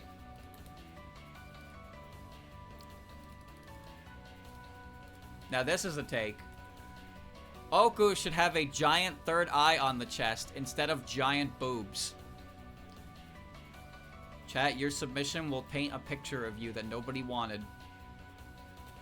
True. Truth nuke, just like Oku. Pourquoi? You can't just pourquoi me. I think I know this guy. Truth nuke. She can have both. Doesn't she already? Bait. Truth nuke. Why not both? But she does. Like, I prefer the eye more than the boobs, but... What? So true. Why not both? This is a hot take. So, it depends on the artist. It does depend on the artist, but Oku's chest brooch varies in size. But the thing that varies more is her chest size. Which I think is just because she's a big bird. So, and also there's a pretty common trope with characters like her. Where characters who aren't very smart and are big have big boobs. So she's kind of the big boob idiot trope for a lot of people. Which would make it make sense why that's portrayed the way it is. It's not that surprising. That said, I can't really imagine Oku without boobs. So there's that. But yeah, I'm not I'm not looking for the reactors or anything like that. Bimbo tropes. Is it really a bimbo trope? I mean, she's just an idiot. She's sexy by accident. That kind of thing. Oh well. You're not gonna change it. You will never change the rules. You'd have to go to an entire country and figure that out. Hiedano Aki was still alive as a child/teen, as Touhou uses a floating timeline, meaning people age very slowly or not at all. It doesn't matter how many years pass in real life, as the characters remain just as old as Zen wants them to be. If people did age, then Reimu and Marisa would be over 40 years old by now, but they're still portrayed as old as they are in EOSD. Zun aged characters up from the transition of PC98 to the Windows era, but not really again afterwards. People don't age in Touhou. Chat. Water is wet. It is. Wow. Okay. People were just joking. Calm down, man. Spoon found in drawer take. No shit. This is just fact. This is called any fictional piece of media anyway. Now, this is a hot take, chat. And let me tell you something that is a little bit confusing. People in Touhou don't age despite the world around them aging. This is the part that's confusing about it. Like in Pokemon, Ash doesn't age, and we know that. Things don't change around him, but in Touhou, the world outside is changing.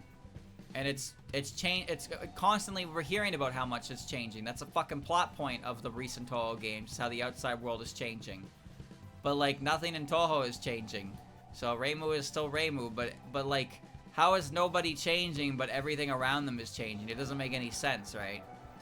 It doesn't really make any sense, and it's only really something that you think about more than a second because of the fact that new things that are in our modern world are happening, and then they get added to Touhou, and it's like, things aren't changing, but things are changing, and it's like, the rules are inconsistent, I suppose.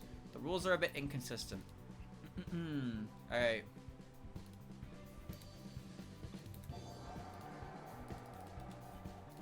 Pow. Marisa is better than Reimu in subterranean animism.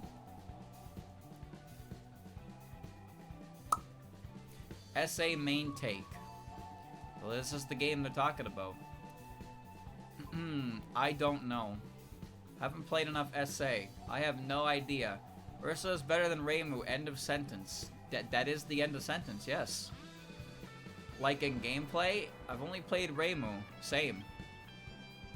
This man plays the games, does he? Bait because I feel nothing. Bait, I have no idea. Chat, that's a hot take. I have no opinion. I only play Reimu in that game. Why is Marisa better? I don't know. Explaining yourself takes too much work, so instead forcing your opinions on others is easier. Sakuya's ability to stop time is kind of lame and out of place because instead of being tied to her character or any kind of supernatural lore, it's tied to being a JoJo's reference.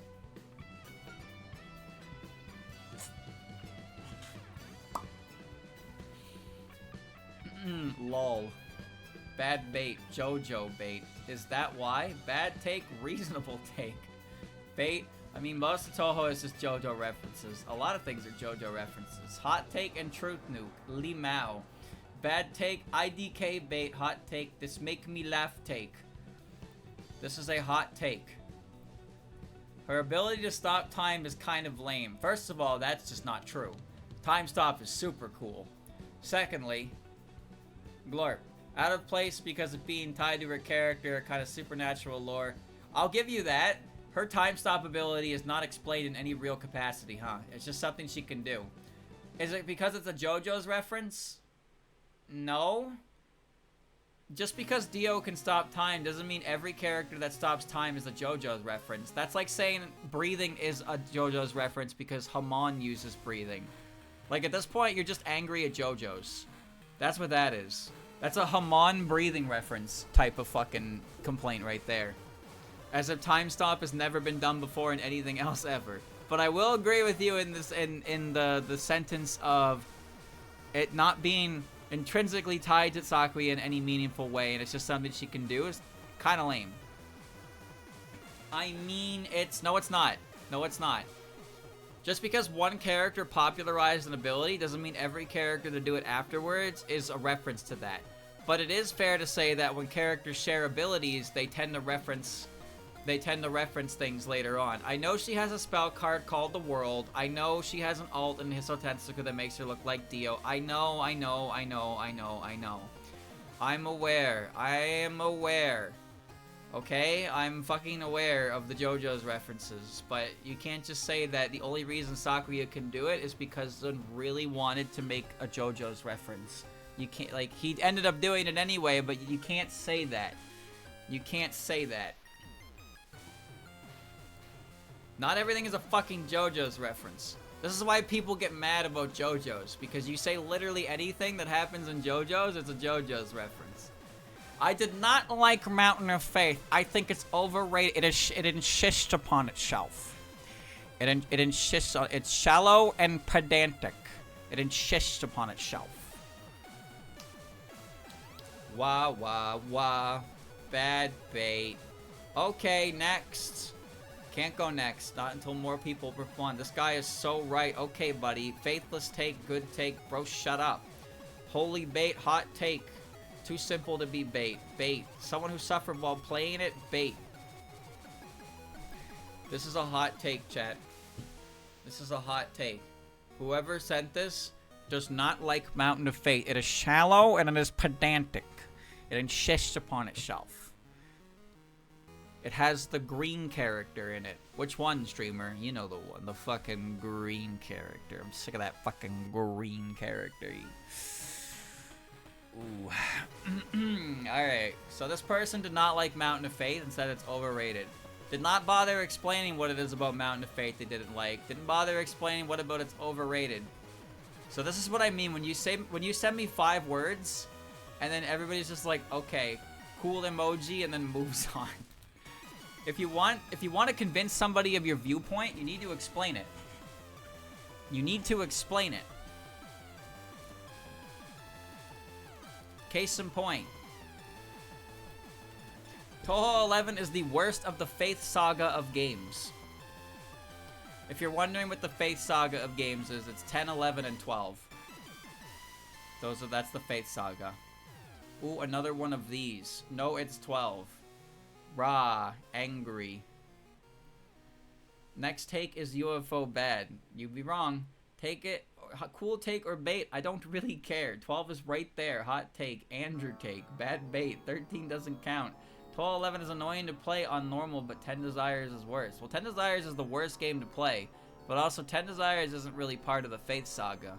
Or maybe it is. It might be. I don't know. Is 13 part of 14 and 15, or is 13 part of 10 and 12? Because I consider the Faith Saga to be the continue systems. It's based on the continue system. 6, 7, 8, and 9 is the original, and then 10, 11, and 12 is the continue system saga. And then 13, 14, 15 is the awkward middle child. And then 16, 17, 18 is a modern generation. Well, I guess 19 and 20 are now the Zun hates reality generation. So, yeah. Anyway, that's a hot take. So, Touhou 11 bad game. Why? I don't know. Your guess is as good as mine. Here's one that'll probably make somebody mad. The Lunarians and Koishi, Kuku Hatua were right. Were they right? I don't know. I don't know what they did. Bad bait, Li Mao. Bait, have seen, no idea. Right about what? Bait, cheap bait. Bait, didn't read.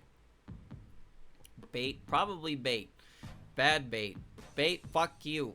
Well, that's a hot take, apparently. So, you know how usually whenever you see somebody say that the only reason people don't like Lunarians is because of this particular piece of media? Well, here we have somebody who likes this particular piece of media and actually agrees with the Lunarians. So that's confusing, isn't it? That's a bit confusing. No, that's a take. Alright. Whatever, bro. Weird hill to die on, but at least you're dead. Next. The Lunarians in... Oops. In terms of making games, Zun is at his peak now. 18, 18.5, and 20 are 3 of the best games to actually play in the whole series.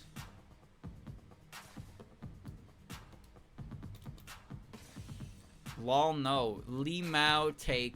Glurp take. Hot take. Cope bait. 18.5 no, but I respect if it's a hot take. No 19. 18.5 bait. Hot take. Someone probably believes this. Hot take and half true. Not best, but 18 is overhated. Cope take. Hot take. Bait. Hot take. Respectable hot take. Hot take. This is a hot take. This is a hot take. And you cannot convince me otherwise because 18.5 is one of the worst Touhou games I've ever fucking played in my life. And I played a lot of fucking Touhou games. Is 18 bad? I didn't play very much of 18, but the card system I thought was cool, and I beat it. 20's neat, but I'm not really a Touhou player. 19 is excluded. 18.5 has got to be the fucking... Just why would you... What do you mean 18.5? 18 is bad. I don't know, man. 18 seemed fine. 18 seemed fine to me, but I didn't really play it for anything else other than like a 1cc. 18.5 is ass, though. 18.5 is an awful fucking game. I can tell you why. You want to know the biggest reason why 18.5 is a bad game? Because there's no tier system for the cards. Uh-oh. Here he goes. No, let me explain what I mean when I say that. When I say that there's no tier system. So some cards in 18.5 and 18 by extension, of course, but in 18.5 there are some cards that are very strong and there are some cards that are barely anything. But the problem is that when you're given the option to get a card, you have to pick between them, and there's literally no reason to ever pick a shit card. So there's effectively 5 cards in the game you actually want of the 50.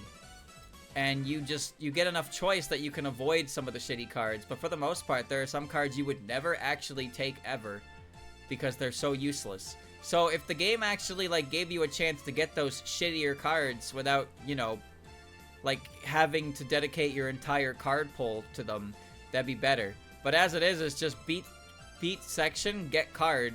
But it's like, why would I ever take a card that is not like stupid good? If it was like Isaac, where you can just get these items by accident, and it's like, oh, that's fine. But in the game, it's just every card is on the same pedestal, but it's very clear which ones are good and which ones aren't. So you just have no reason to pick up over 70% of the game's cards, because they fucking suck. Not to mention you can start with cards as well, so you can start with the really good ones, and then you can get a build, and at that point, you don't even need to play the game anymore, because you got the optimal build, and now you're just taking the fucking whatever cards because you can. And also the game is ass anyway. The game is ass anyway. The idea given by Mamizo that the various yokai looking like cute girls is a fashion choice, and that the cast might have much more traditional monsters appearance needs to be explored somewhere. This guy didn't forget his permit, I'll tell you that. This guy's got a fucking permit, and he's got that shit laminated as a name tag right on front of him. Hot take, but I really respect it. Alright, make sure you get your permit. Real. What's Yuma's final boss form? Type that emote, you'll find it. Honestly, hot take and true. Hot take, hot take, hot take. Cool, I guess. It is a hot take. But we see that some characters, they do keep their beast aspects, right? Most of the animal yokai have ears and tails. Some of them have sharp teeth and fangs. Some of them have horns. So there are aspects of them that still are, you know, beastly. But they look like cute girls because cute girls are awesome. So, you know, it's fine. Do they have animal forms? Yeah, I guess they can. I don't have a problem with this. I think most people here don't have a problem with monster girls. Monster girls are a thing that you are exposed to. You're exposed to in a way that is like very tame, and the further you go, the more monster the girl starts to become, but the less you start to care, and eventually you're fucked up beyond belief. But you know, it's fine. It's fine. It's fine. It's fine. It's fine. Zun should use the annual popularity polls to dictate which characters reappear in future installments. No. Holy ass. No. Bad bait. Wrong, but would be so funny bait. Bait. No. Holy ass bait. Hot bad bait. Hot take and wrong. Bad bait. I'm not even. Who are you anyway?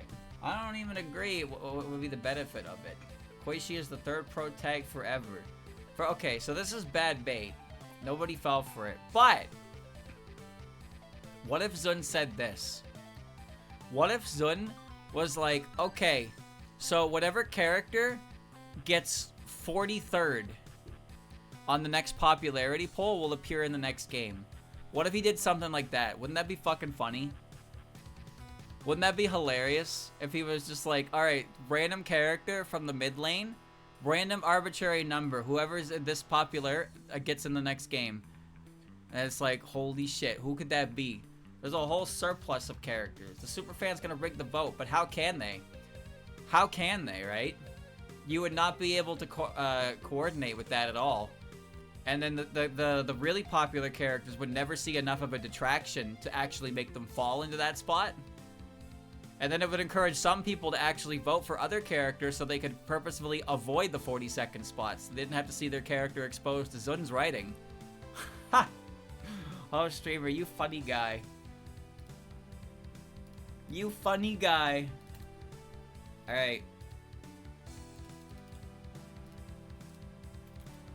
Reducing characters to ships is a disservice to both characters involved.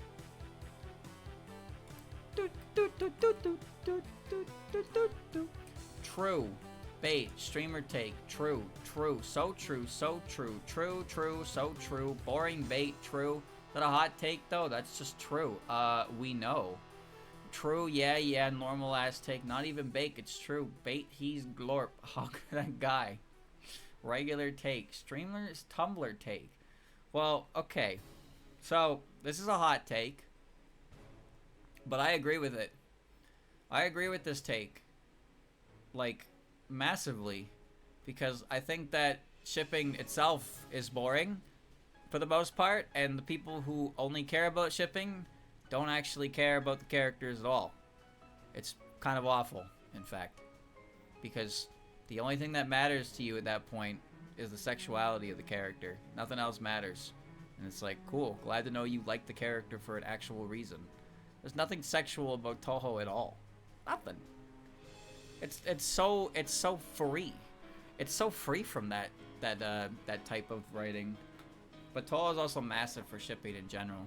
But it's like, that's why I said the last time that shippings have no basis in canon at all. They have zero basis in canon.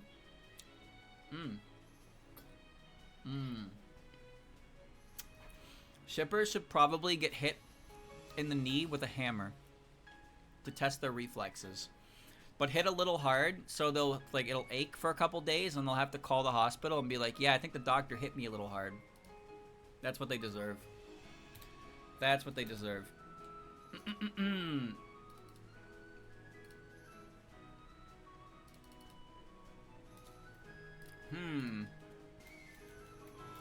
Zun's signature art style excluded. Artists/game makers need to be braver about giving the cast a more diverse range of body types, height, weight, muscle tone, features, etc. Truth. Normal take. Tumblr take. DEI take. Bait. That's a take. Garbage take. Chat is trying to figure out what they can say and not get in trouble right now. That's what they're trying to do. Correct take. This is a take. This is a take, and this is an awful take. You have a fat woman fetish. I don't care. Who, me? I don't have anything of the sort. Alright, Mr. G-Cup enthusiast. You gotta watch your mouth. Ulterior motive take. Yeah, basically. No, the chatter who said this take. No, this is a bad take, chat. This is a horrendous take. Characters need to be different for the sake of being different. That's what I'm reading here. No. No, they don't. They don't. They don't need to be any. No, they don't. They just don't. They just don't. This is a terrible take. This is a fucking terrible take. Oh, ho, ho, ho, ho, ho, ho.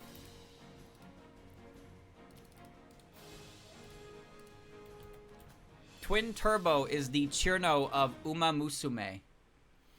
Bam.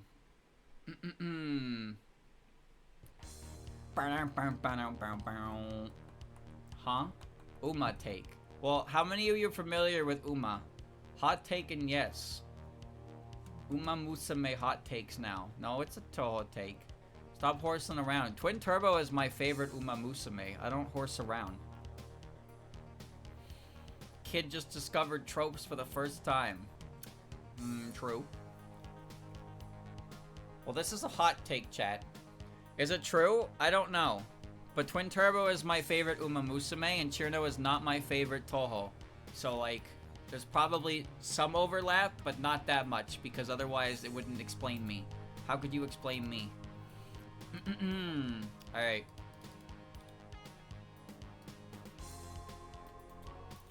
I really hate to say this, considering how many songs from this series I have on my playlist, but recent Touhou songs from Zun, recent as an Unconnected Marketeers and beyond, haven't been hitting the same. I can't exactly say why, but most songs have been pretty forgettable, in one year and out the other. With all that being said, though, I need to clarify Touhou 18 and beyond, because holy hell, Zun snapped with making Keiki's stage and boss theme.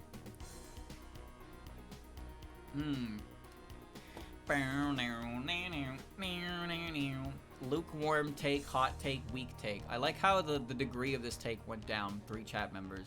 Normal but bad take, hot take, and true. Nostalgia take. Is it really nostalgia? It's only 20 years old, bro. Common take. Cold take. This is a hot take. Now, I will admit, the further into Touhou music you get, the more of it I forget. I fully admit that. It happens to me at about Touhou 15. Touhou 15 to Touhou 16, I don't know, like, any of Touhou 16's OST. Like, at all. I just don't. 17, I kind of know some of them. 18, I like Stage 1. 19, I remember Zamu's theme and Monkey's theme. They're pretty good. 20, I like Toyohime's theme. And I like Stage 3 theme. And I remember those ones. But I think really what it is for most people, it's less about, like... I think it's less about the themes aren't as good per se, but it's more so that they've played the earlier games so much that the themes became iconic to them in a way that made them memorable, and they just, they have a positive reception to it because it reminds them of simpler times, nostalgia. But with later games, you play it once, and unless a theme really slaps you on the ass, like, it just kind of, you forget about it the next time until you play it again. You're like, oh yeah, this theme. Like, you really need to be jostled a little bit.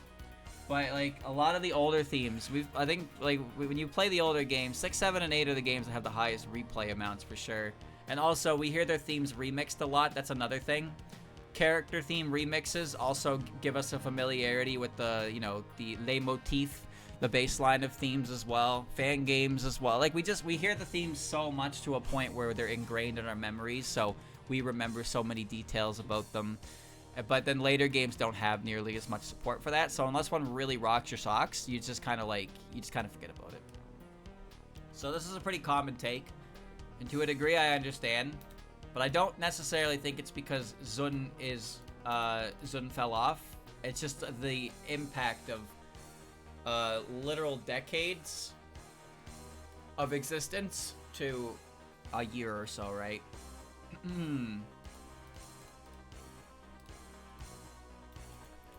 Since Danmaku is about beauty, Yuka is very strong because she is related to flowers that are very beautiful. Actually, chat member, Yuka's very strong because she can punch a hole through your face. But I get what you're saying. Cooking, question marks. Wholesome take. Nodders. Wriggle Nightbug wrote this. Yuka glazing take. Yuka lover take. Cute take. Is this a take? True take, though. Take, cute bait. It's a hot take. Well, Yuka is very strong anyway. But Yuka is physically and spiritually very strong. She's kind of scary. So, there's that. But she's not strong because she's pretty, or her attacks are pretty, per se. But, but you are right. Danmaku is about beauty. That's a aspect of it. And related to flower. But I think this guy just likes flowers. This guy just likes flowers and he likes Yuka.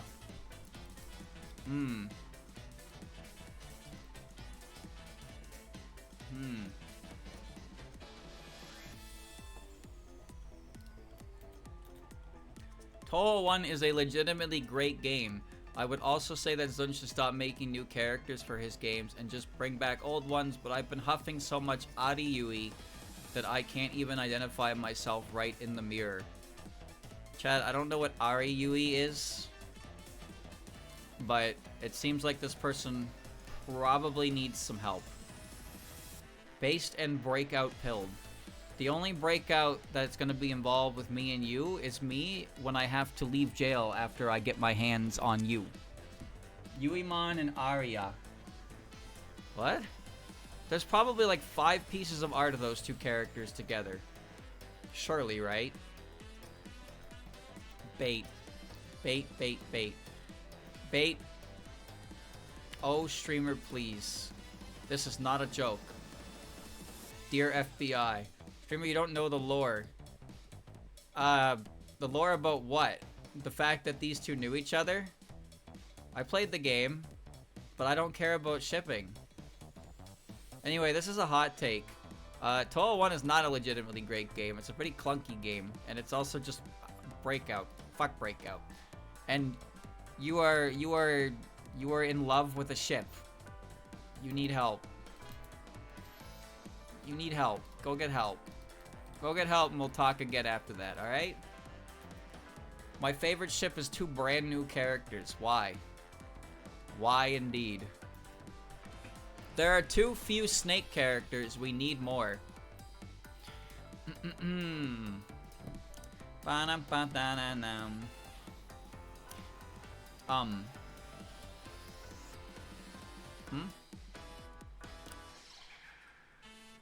Bait.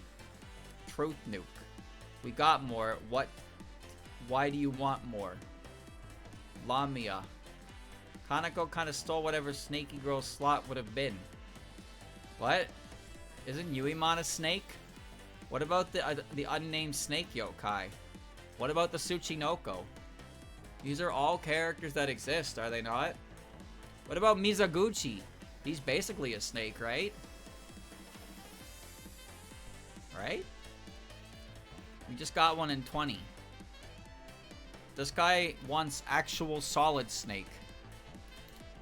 Okay. That was a hot take, by the way.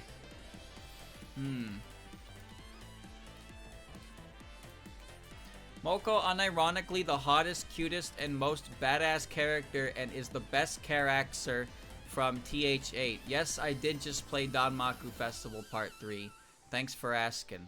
I didn't. But okay. Bait, 100,000% streamer take. Streamer take? Bait? Take? Hot take and based. Why do you think this is my opinion? This is not my opinion at all.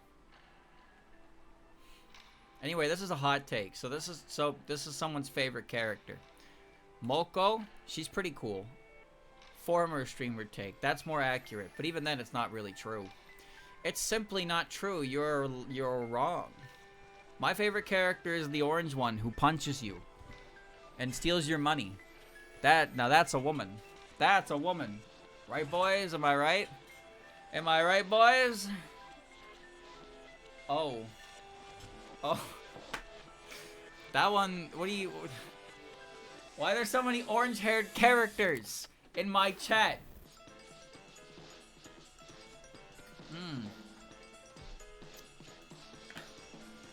I'm gonna boom! Alright. Okay. Anyway, Moko is a cool character. There are worse characters to be as your favorite. I don't agree with all of your assessment, but I get it. She was my favorite once too.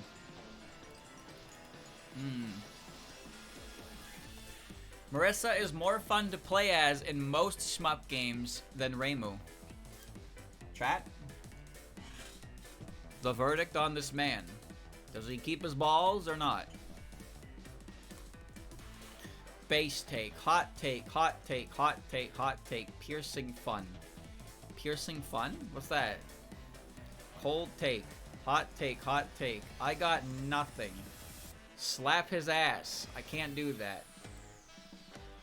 But the dopamine from going through a bullet. But you can do that with both characters. You can go through both. I mean, you can go into them and die. Seems kind of cold. That is indeed a hot take. Yes. Yes, that's a hot take. My opinion here is that I like Reimu because Reimu's speed is more manageable and her smaller hitbox, while granted it's not existent after like Touhou 15, it makes me feel like I'm better than I am, or that it actually matters. And also, I like Reimu's speed, and I like needles. So I like the power of needles. I don't like homing, but Marisa, I don't like her speed. I can't control it. So I like Needle Reimu. That's my character that I like to play. Although Marisa's bombs early on are funny. Also, Marisa Mountain of Faith is probably the most fun character to play, because if you're having frustrations, if you're frustrated about Mountain of Faith, you pick Marisa B, and you just kill bosses in 10 seconds. It's pretty cathartic. Now, granted, it's not exactly like, it's not like a free ride, but it does trivialize. It does trivialize a lot of bosses. You still have to play the stages, but the bosses just kind of explode to Marisa. So if you get particularly mad at one boss, you can just fucking gun them down with Super Marisa, and they'll be like, damn, you're strong. You'll be like, bitch, I sure am.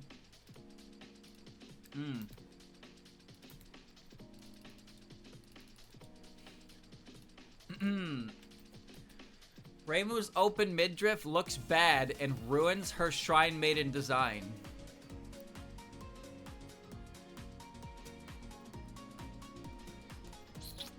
Wrong. Kill. Bad take. Bait.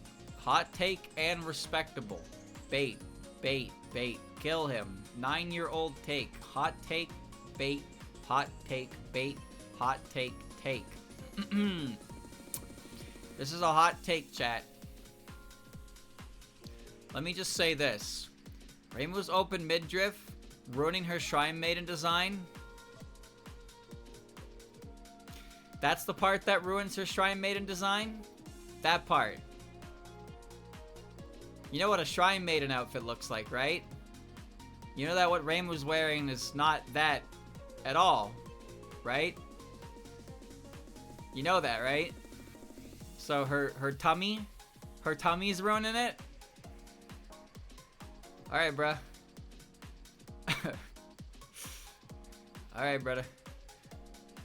I guess that's killing the aesthetic for you. As if Reimu had that aesthetic at all. Reimu wears her own goddamn clothes. This guy hates Tommy.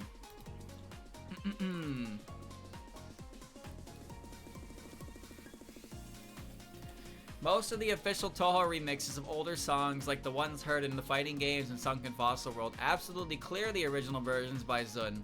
No offense, of course. Going back to the original TH6 version of Beloved Tomboyish Girl gets a bit hard to do for me when the 12.3 version exists, and it's just kind of better as a theme for Cirno. Jazz just kind of fits her, you know? You like jazz?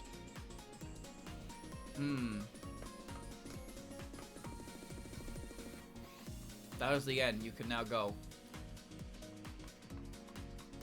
Bad bait. I mean.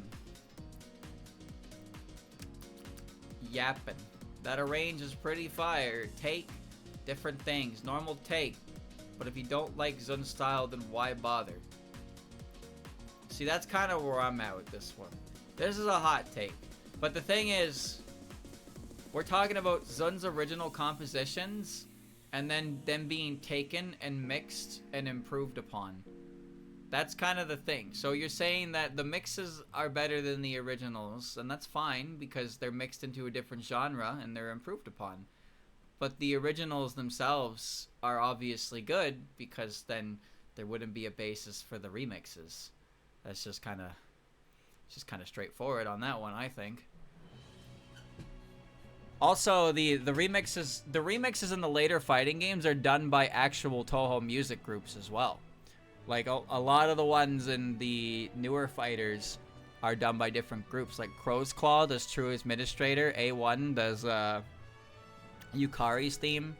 Like, there's some pretty notable names behind these remixes. So, it's not surprising they're good. Maybe not all of them. No, some of them aren't as good as the originals, but that's just because I'm a certain genre. But I think Crow's Claw's rendition of True Administrator is the best version of True Administrator I've ever seen. It's very, very, very good. Very good. I also really like Immature Missing Powers, Spaghetti, but I don't think it's better than the original, but I'm a massive fan of it. Although I think the 10.5 version suckies. Suckies.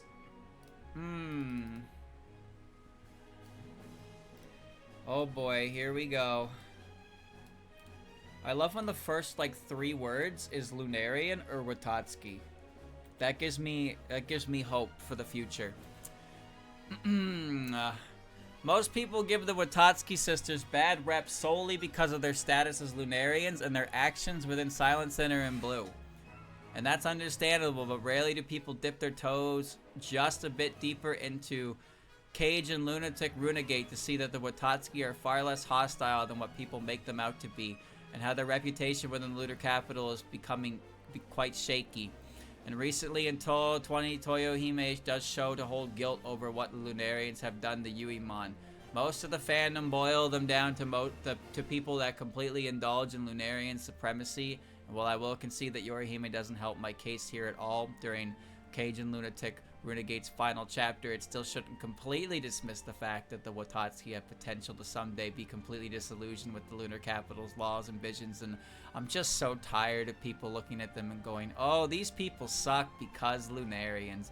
People can take them much farther than that and be more meaningful characters in any form of media that involves them.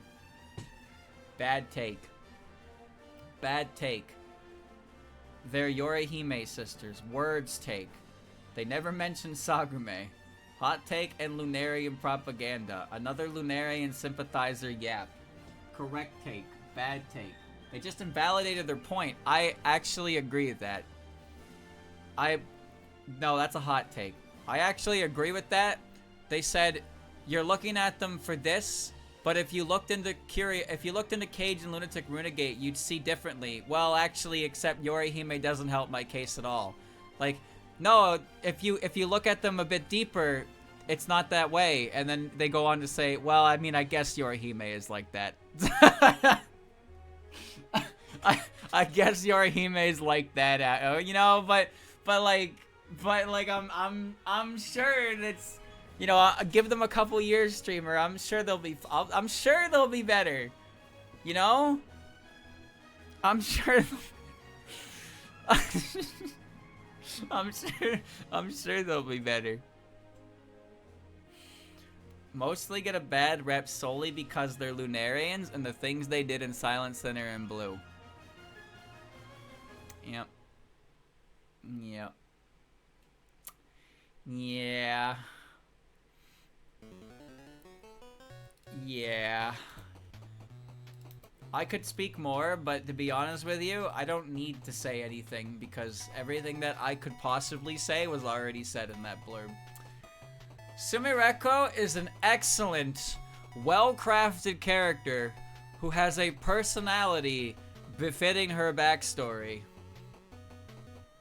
Bad bait, not again. I like the part where the Lunarians have a slave, but you know, that's fine. Don't worry about it. Bait, that's true. Every time you type, I assume the opposite. Okay, what's with the Sumireko hate? That's my fault, actually. Targeted take. Yes, and that's being annoying. No, they're right. Her personality does befit her backstory. She's a special human who thinks she's better than other people, so she doesn't see the need to make friends. And as a result, she has no idea how to communicate with people. She marches to the beat of her own drum. Anyway, this is a hot take, chat. This is a hot take. It's funny because it's worded in a way that doesn't say that Sumireko is good, just that she is, her personality and her character is befitting her backstory, which I actually agree with. She is a teenager, and she is written like a teenager, so I do agree. She's a very well-written character.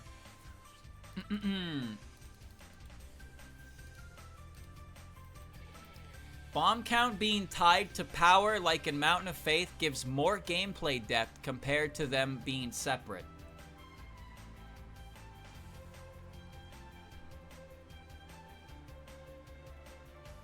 Wrong.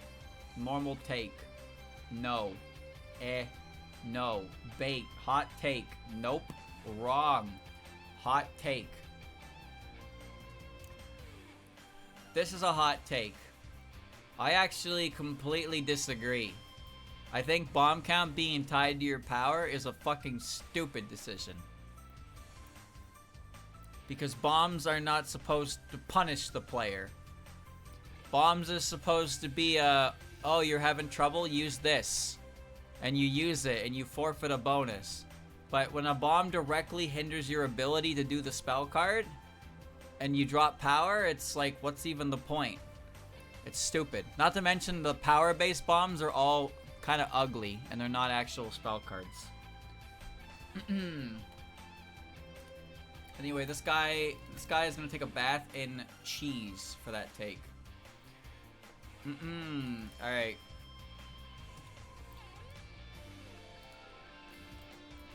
I don't think the Touhou 20 AI background succeeded in the commentary they were trying to give whatsoever, and now there's just bad air in the room anytime you bring up those things, no matter how he explained their usage. I don't actually know how he explained their usage, but he is right. Normal take, true take, indeed, hot take, truth nuke, true, normal take. Yeah. I don't know what the commentary was on it exactly, but Zun's opinion on AI has been pretty world-ending for the last couple things he's done, so there you go. But AI is a topic that's not fun because it's not fun. But eventually, Chad, I'm sure eventually AI might go the route of NFTs. It's very possible. We'll see. I kind of doubt it, but you never know. NFTs were a big thing. They were a really big thing. And now they're basically non-existent, so you never know. AI might actually be a trend that's got some staying power, but it might go away. Who knows? Reimu X Marisa is such a bland ship, it drags all other ships down with it.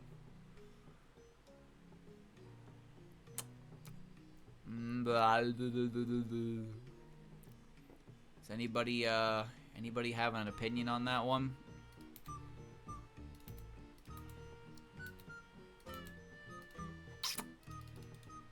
That's bait, by the way.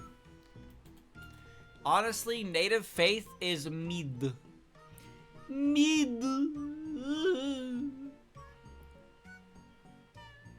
Please respond faster.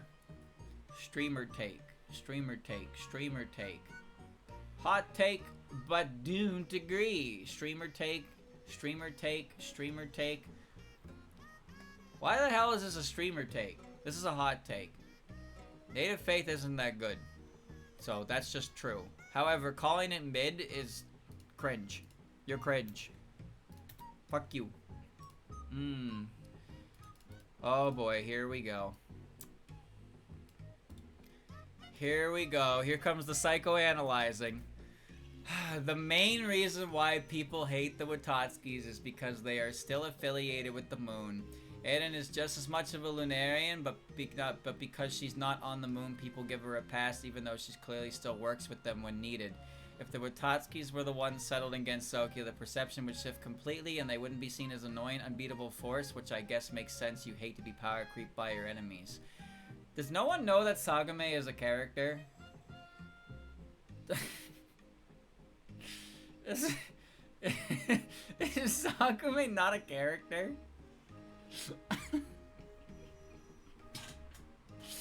People like Sagume. Yeah, but Sagume is affiliated with the moon. But the main reason why people don't like the Watatskis is because they're affiliated with the moon, right? And Eren, who's right there beating the shit out of me on screen, fucking crazy ass attacks. Bullshit is what that is. See, my favorite thing is that everybody assumes that the only reason that you dislike a certain character is because of blanket term. It's impossible to have an actual opinion.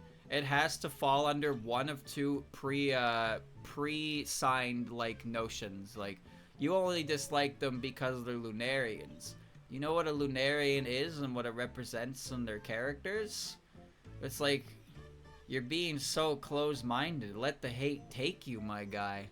You can only see one thing. You've convinced yourself that the only reason anybody could dislike these characters is for one or two blanket reasons, and then you assume yourself to be better because you like the characters. You like the characters, and you assume that you're better because you can read the nuances. It's like Lotus Eaters. When people tell you that Lotus Eaters is good and they have to give you 13 paragraphs dissecting individual panels, they just assume you're illiterate. They just assume that you're incapable of processing information or that you read, and they have to explain it to you like you're a fucking 5-year-old because you obviously missed everything. You missed it. You didn't get it. So now they who understand it and understand that it's a masterpiece have to dumb it down and explain it to you because it's obvious that you missed it. And that's why you don't like it. It's impossible that you dislike it for any other reason than because you didn't get it, but they get it because they're really smart and they're gonna explain it to you. Like they're very smart.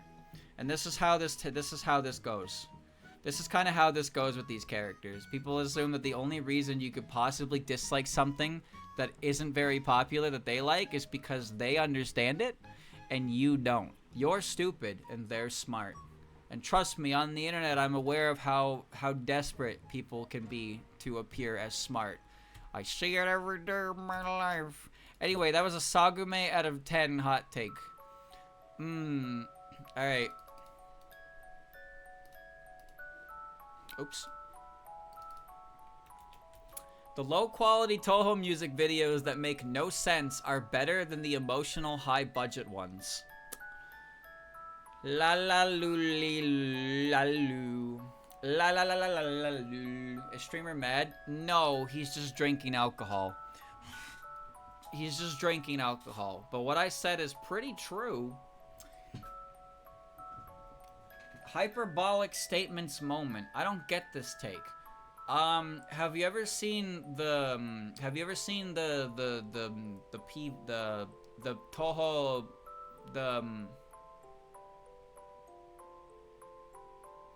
ever seen like a music video that's like crudely drawn or like?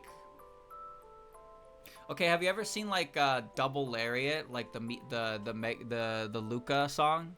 Have you ever seen Double Lariat? It's a great song, and the music video is like a crudely spinning Luca, and it's like a great song. But then like, have you ever seen Scarlet Lariat, which is it's just Double Lariat, but it's to the story of it's to like a slideshow story of Remilia and Flan, and it's actually quite emotional, and it's pretty good, but it's the same song. But this take is saying that the music video would be better for Double Lariat than it would be for the other one. You're putting words in his mouth, streamer. I am, because that's all I can do here. I'm the mouthpiece. Point is, they're saying that shitposts are better than production value, which it depends, but shitposts are funny, but they're still shitposts. But putting stuff into the budget and having emotion and conveying an emotion is important for detailing, but shitposting is shitposting. And sometimes comedy is fine. I don't think they're better, but they have their own place. They have their own place. Bum bum bum bum. PC98 Reimu. The alligator eats PC98 Reimu. Modern Reimu. The alligator eats the bigger number, if you didn't know, which means that PC98 Reimu is bigger than regular Reimu. I don't know what that means exactly. Is she like taller than her? I don't know. PC98 Reimu isn't a character. If she wasn't a character, then how did you know to call her PC98 Reimu? They probably mean a better character. PC98 Reimu is barely a character at all. Why does the largest Reimu not simply eat the others? See, that's the question. Well, modern Reimu ate her, right? I mean, the teeth are in the, like, the crocodile position is modern Reimu, and she's eating PC98 Reimu, right? So, there you go. Yum, yum, yum. Anyway, that's a hot take. I have, my opinion of that is that modern Reimu is one of my favorite characters. So, Lorp. Streamer, that doesn't mean anything. No, it doesn't, but neither did that. Forbidden Scrollery is the best Touhou manga.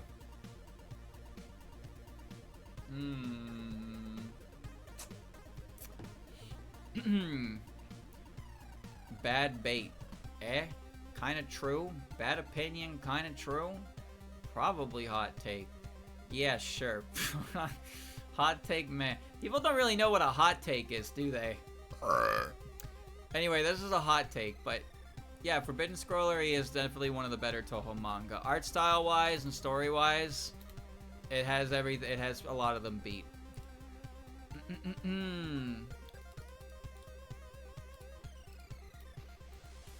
Touhou 20 demo is better than the full game because I don't have to see that bitch ass pyramid mid boss.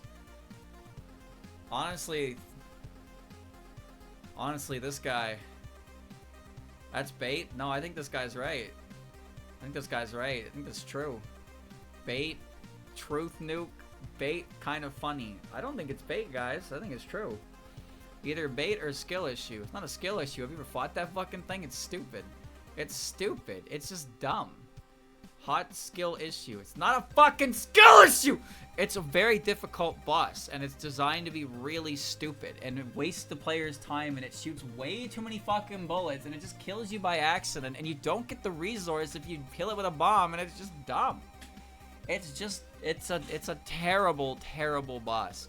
It's like 20-year-old Zun was like, came back and was like, haha, let's make something that you would find in a PC 98 game that people would complain about and put it in my modern game. I am 47 years old. Motherfucker, take that out of the game right now. Anyway, that's a hot take, chat. I'm not mad.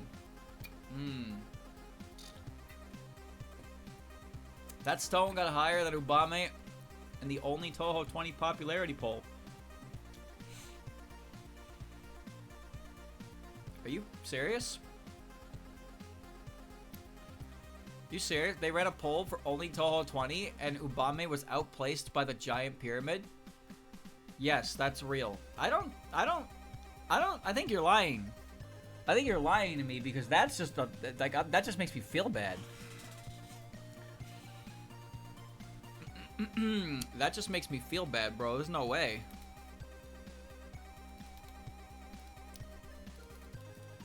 Okay. Undefined fantastic object isn't too bad and doesn't deserve all the hate it gets.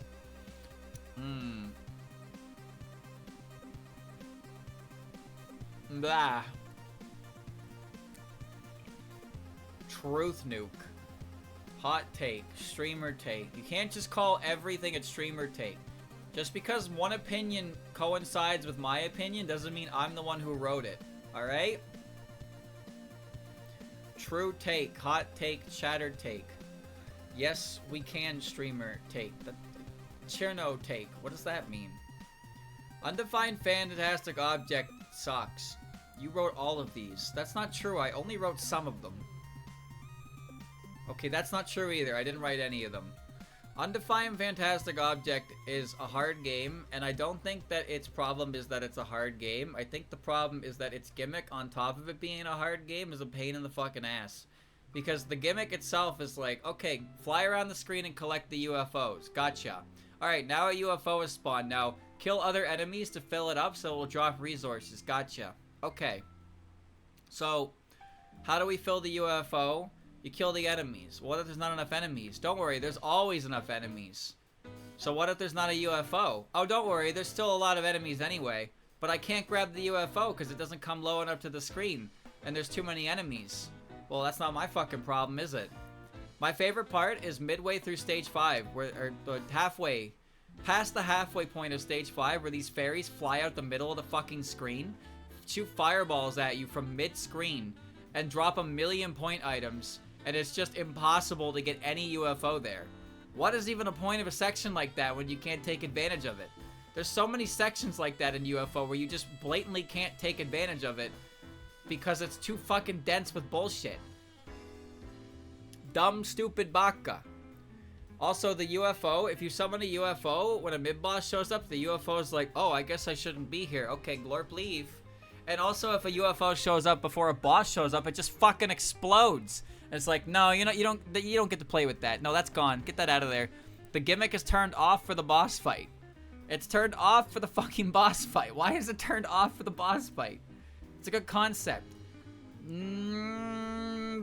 Partially. I think it did it better in Quebec, personally. Because the token system in Quebec needed more, but you always got something when you filled it up. The UFO one, you just keep grabbing UFOs, and if you don't fill it up with the right colors, you don't get anything. And if you get the blue UFO, you cry. And if you get the fucking green or red one, which you want, you might not even get the resource out of it. Or you'll die trying to get the resource out of it, which completely defeats the purpose of getting the resource out of it. Anyway, that's my evaluation of that game. Okay.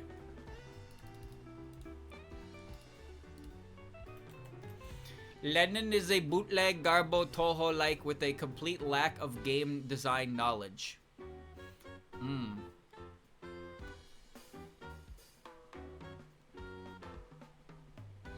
Bait, huh? Bait. Don't care. No one cares about Lennon next. I know it's bait, but I don't care. Chat, why don't you care? Why are you so cold? Why do you choose to not care? Could you please care? Please care! Think about the Lennon developer and all his Lennon games. If you don't care, then no one will buy them and he'll go hungry and he'll never make a Lennon game ever again. Anyway, that's a hot take. Lennon is gross. That's my opinion. Lennon looks gross, and I have no fucking desire to touch anything about it at all. So, wait, streamer, I thought you said care. I'm clearly caring. I'm caring a lot, actually. I'm caring a lot.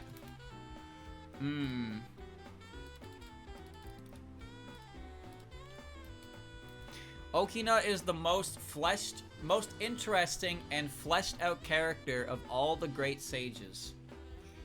That's so mean.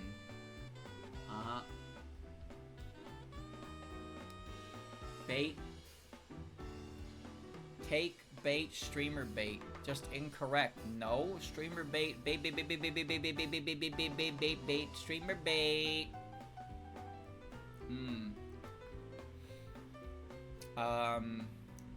Yeah, that's a hot take, chat.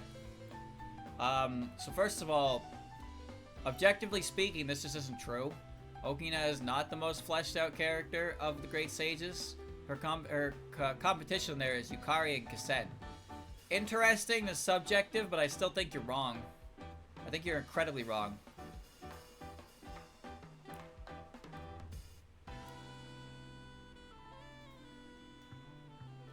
Okina is a character. She's based on a very interesting god that has a lot of different stories to them. But Okina herself is... who cares? Alright.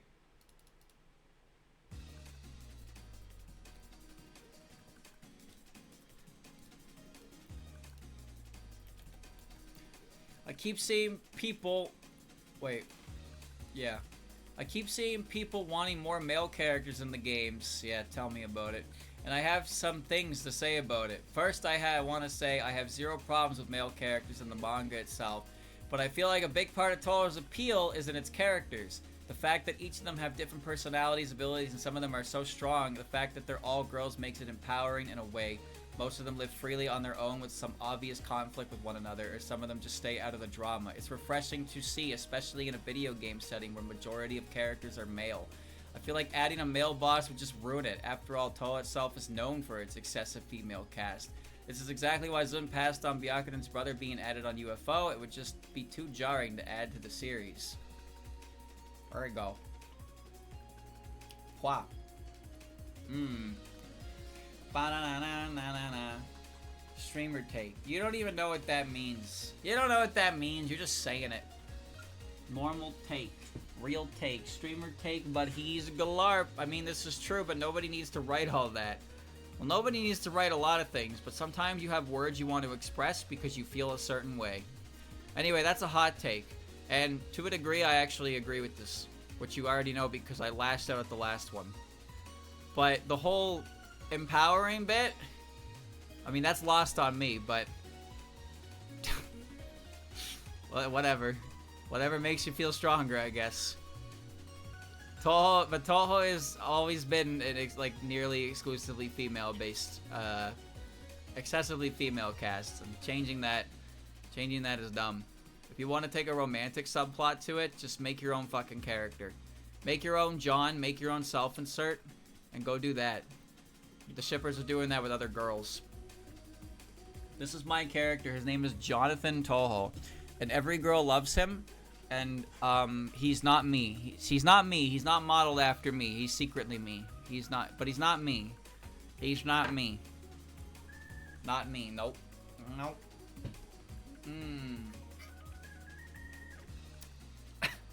I'm not John.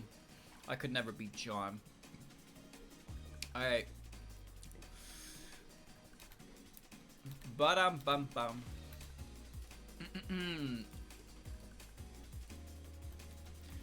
I like the Sakumo sisters. I think Benben is pretty and Yatsuhashi is cute.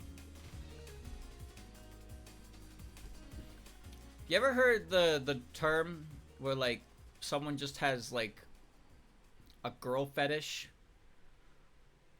Cool. Hot take, normal take, alright take. Like you know, like when people have like a fetish for certain parts of the body, but then someone's fetish is just women? That is what this opinion is. This is someone just being like, controversial take, but I think women are attractive. It's like, damn, bro. That's crazy. This guy has a woman fetish. Ridiculous. Ridiculous. Anyway, you're perfectly fine in thinking that because it's true. But, there are better characters out there.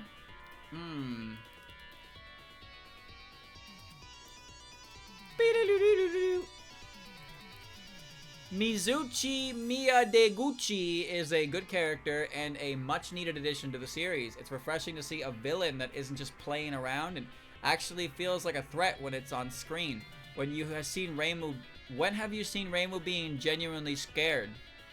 And the way she mages to outsmart Gensoki residents is pretty clever. Like when she tricked Satori into thinking her possession was via a drink to throw her off. This guy didn't read past Mizuchi's first appearance. Cope take, copium bait. Ooh, that last bit, it's bait. Better be bait, Mizuchi. Bad bait, Touhou characters can't be a proper threat in canon. Man, that should be on this forum, that opinion. Anyway, this is bait chat. You all didn't fall for it, actually. Well, some of you maybe you did. Maybe some of you did. Maybe some of you did. Mizuchi is not the character we needed. Mizuchi is a character we could have done without. And that's my opinion. Goodbye, Mizuchi.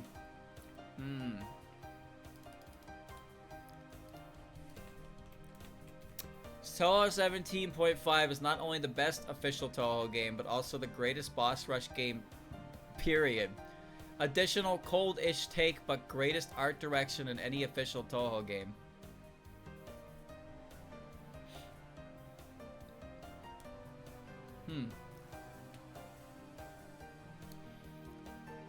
Bullet hell hater take. Best official Touhou game is. That's a hot take, but I disagree. Bad bait, please. Self-admitted cold take. I love sprite work. Yes, it's good. It's good, and so is Tokiyami's art. Just hates shmups. Hot take. He needs to play more games. Yeah, this is I haven't played a boss rush game before type of take. Touhou 17.5 is a game that feels like it should be better than it is, but it's not. Which is a shame. But it's really not that great. And I'd like it to be good. I think a lot of us would like it to be good because it could be a really cool game. But it's not. It's clunky and it's not designed with all the characters in mind.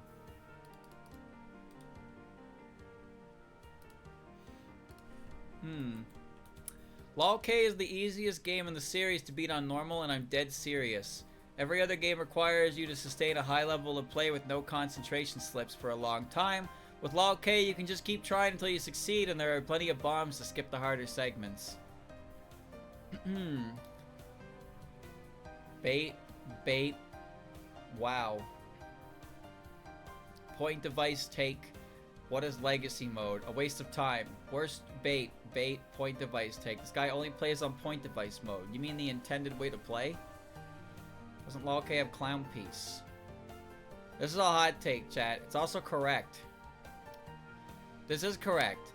LoLK is the easiest game to beat on normal. Because there's save points. You can literally just throw yourself at it and eventually you will beat it with a 1cc. That's just true. It doesn't matter if the individual patterns are hard. You can keep trying over and over and over and over again until eventually you get through it. You can just do that. It's a game of pure tenacity. Now, if you play Legacy mode, yeah, no, that's not gonna work. But it was very clear they were playing on point device mode because they literally said you can just try until you succeed. You want to define that as beating it? Sure. What would you define that as? What would you define it as? As getting to the end game credits where it says congratulations on your clear on point device mode? Are you saying that that's not beating the game? Then what the fuck is that? What what would you call that? What is that called if not beating the game? It's a hot take in bad faith. No, it's not. No, Yomu! It's still a hard game. It's just the style of it is it's designed with point device mode in mind, so its patterns are kind of ass. Kind of an ass game to play. But yeah, you can go 0.99 and eventually you'll get through it.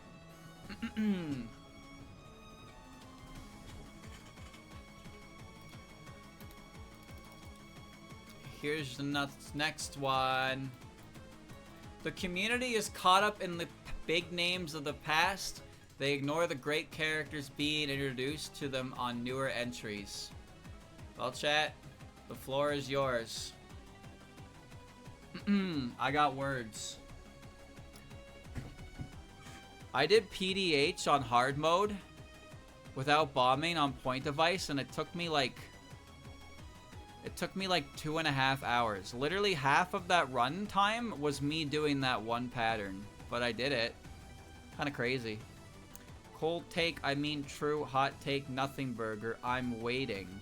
Take. This is a hot take. So allow me to reiterate what I just said, or well, not just said, what I said earlier. Remember how I said that some people can't understand why you would dislike characters or dislike something, so they have to explain it to you? This is the exact same shoe. This is the other foot shoe. The idea that you don't understand new characters, that's why you don't like them, and they need to drop paragraphs as to what makes them so good. No. No. So this one here is like, I can't believe people would like old characters. They don't understand how great this character is in front of them. No. Well, I'm good. This so-called great character is nothing to me. You don't need to drop 3 paragraphs on what makes them so cool and the symbolism and the 3 words they said, which is actually like symbolic and a reference.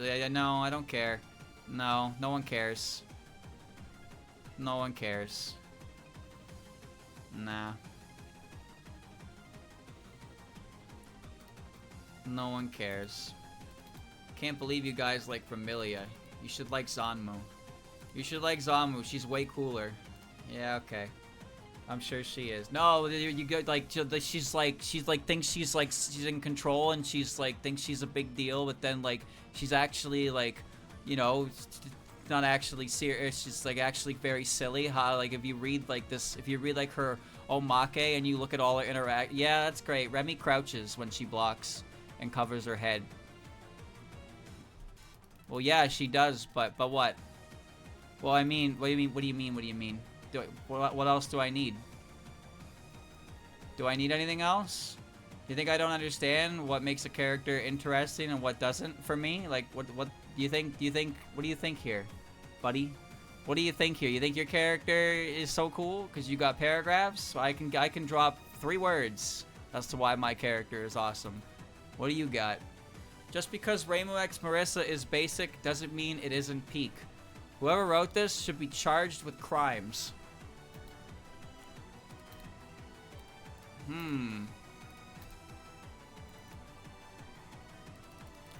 Crimes. I don't even care. I don't care to acknowledge that one. Touhou Cannonball is 100 times better than Touhou Lost Word. Okay, I never played Cannonball, nor did I ever see proper gameplay of it, but I'm pretty sure it's like some kind of gacha Mario Party game, isn't it? I don't know. Here's the only thing I know about Touhou Cannonball. And this is legitimately the only thing I know about it. This is a hot take, by the way. When they announced the end of service, I saw a tweet of someone that was like, no, please don't EOS. And they had a screenshot of them having like 6 or 7 fully uncapped Rons. And it's just like, you can't do anything with any of those Rons. You can play with one of them, but all the other ones do literally nothing. And they're just like, please do not end of service. And it's like, no, the game should definitely end of service right now, because people like you. That reminds me of the guy who played Azure Lane and had literally like close to hundreds of copies of Cleveland with maxed out uncaps and oathed. That's not impressive. That's obsessive. But for some reason on the internet, when you post these obsessive behaviors, you're like glorified for them. Like, yes, King, you get that bag. No, King, that's freaking weird. Like, you only need one of those units. You can't use the same unit. You can't use the same unit on a team. Yeah, you can't. So there's not doing anything. You just have a collection of a fictional woman, and it's just like, it's just fucking weird, bro. There's nothing to be proud of there. So many people on the internet are so proud of shit that just gets people to look at the weird in real life. But on the internet, it's cool. On the internet, it's cool. It's like, yeah, you be a freak. You be your biggest freak. And then you have, just, no. Have some shame. Please, have some fucking shame. That's not cool. That's concerning. When I see something like that, I don't think, wow, that guy's dedicated. I think, is that guy all right? Is there anything else going on in his life right now that he needs help? He's clearly not well. Goodness. Wow. Anyway, Touhou Cannonball is a game that died, and Lost Words should probably die too. In fact, Lost Words not being dead is probably the worst news I've gotten all day. You know, Chad, I'm impressed that it took over 200 submissions to get this. Embodiment of Scarlet Devil is overrated.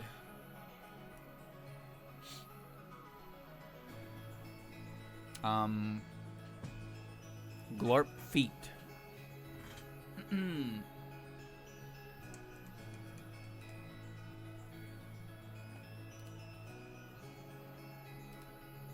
Ow, my eye! Fucking ow!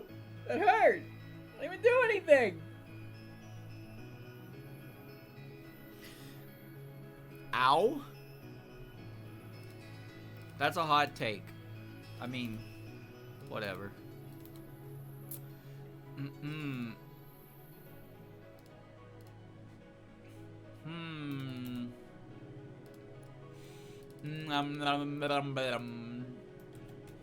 Sanai is better than Reimu.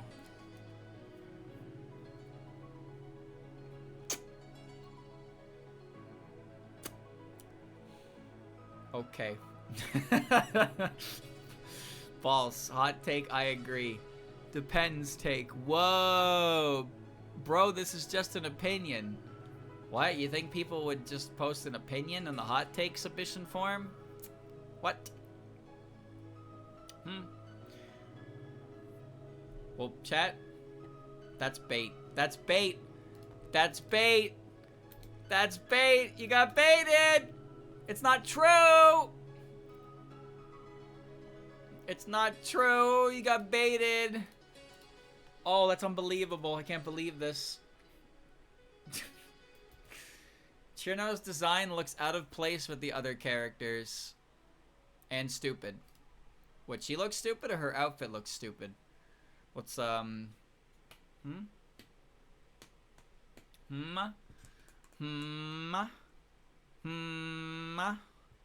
Mama. Rumia. Yom. Bait. Bait, bait, bait, bait, bait. Take. TH9 manual designer take. You mean the guy who made the game?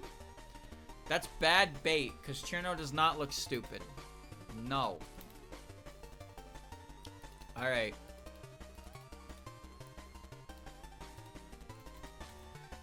Aria's theme is fantastic as it is. It may sound silent and anticlimactic at first, but it ramps up and then you barely even notice it looping. The energy just carries through. Who's that again? That's the final boss of Touhou 20. Cope take, but fine. Take in truth, I'm addicted to it now. Is this your take, buddy? Hot take, I really like it, so yeah, I don't remember. Didn't play yet. Hot take, I kind of agree. Well, it's a hot take, but I don't remember the theme at all. Not even at all. Not even remotely. That did remind me of a comment I got, though. Hold on. Let me fish it out for you.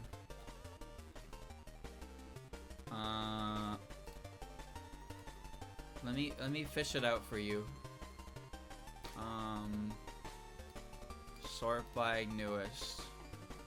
Let me find that comment I got. It was a good comment. Let me see.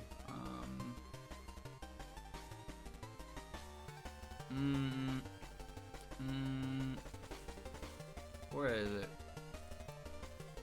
Where'd you go? You better not have deleted it. You better not have deleted it.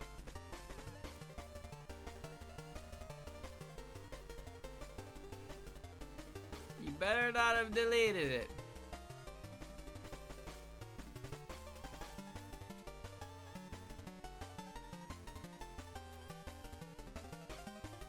Bro, is it gone?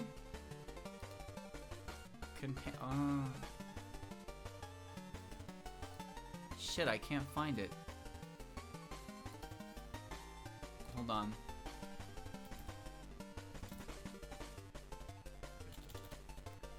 Don't tell me you deleted your comment. Come on.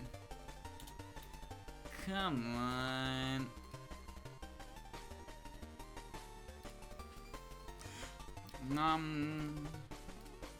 Newest.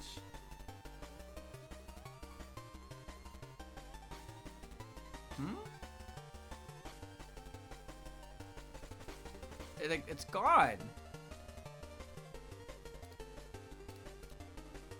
What? It's gone. What the fuck?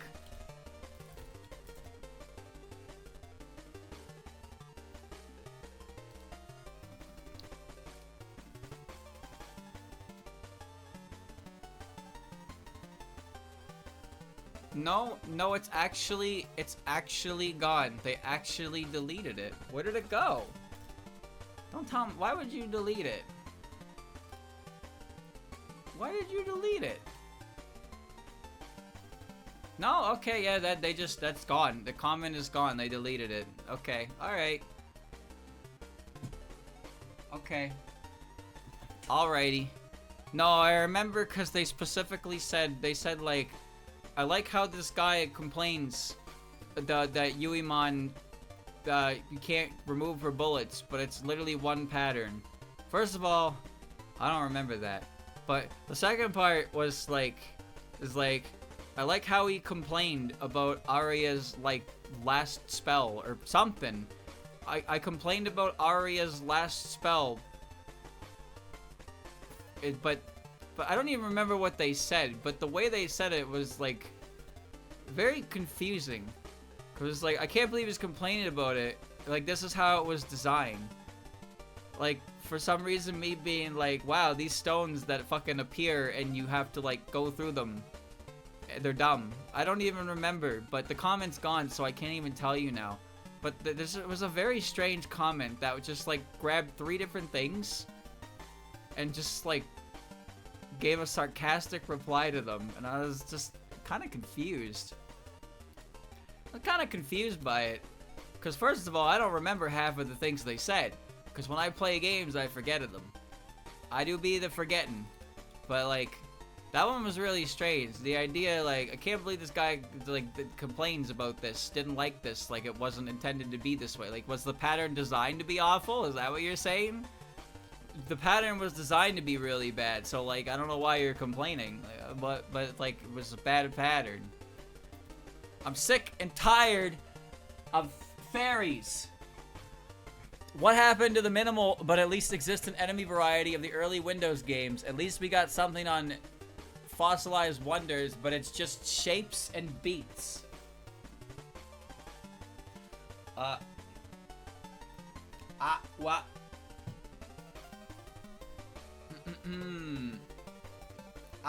What? Acute. Kinda true. Tired of seeing them fairy separatist take. Hot take. This is a hot take, chat. I don't agree. I think fairies are pretty cool.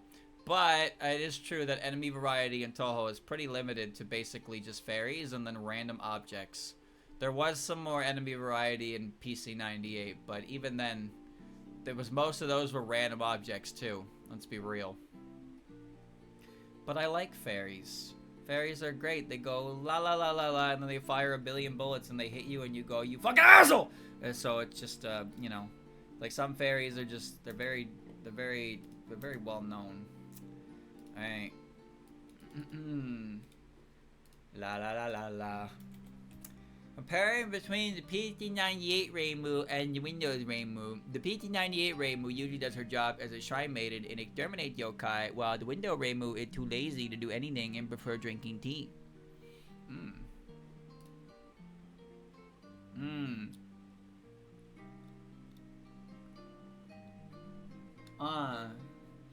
That's just true. Okay and bait. Okay and where is the opinion? You forgot the funny. They didn't even state an opinion. Over 15 games to otherwise. Well, chat member, that is bad bait. Did you fall for my bait? Did you fall for my bait? I hope you didn't. Ho ho ho ho ho ho.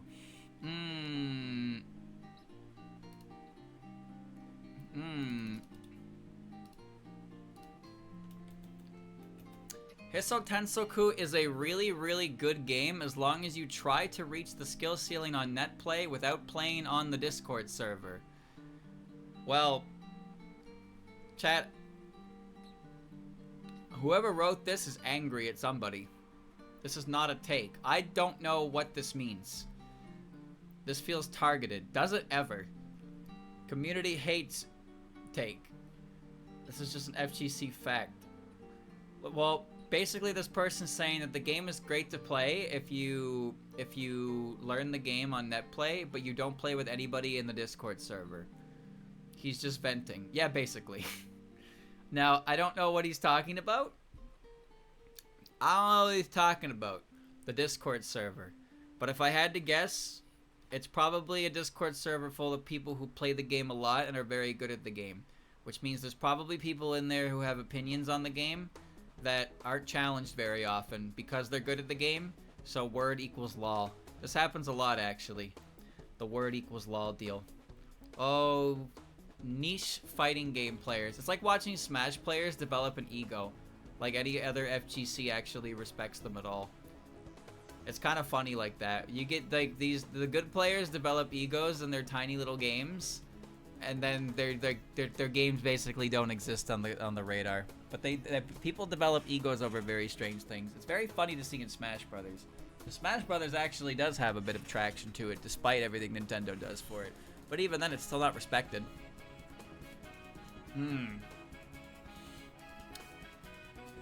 You gotta learn. You gotta play to learn. But yes, this is a hot take from somebody who is probably upset at the Discord server. I don't know what the Discord server is like. All right.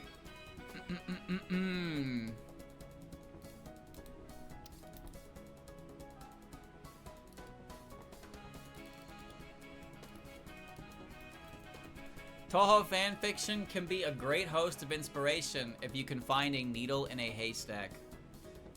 Hmm.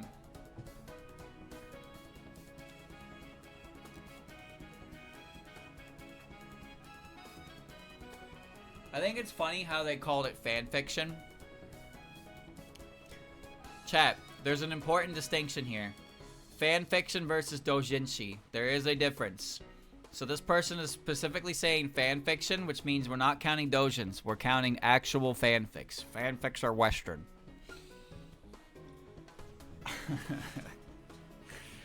We're counting Western.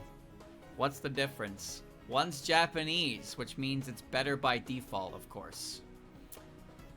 Anyway, hot take, but yeah, they're right.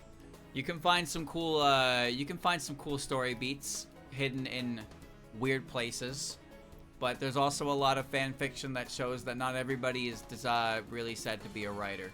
But who cares? Have fun.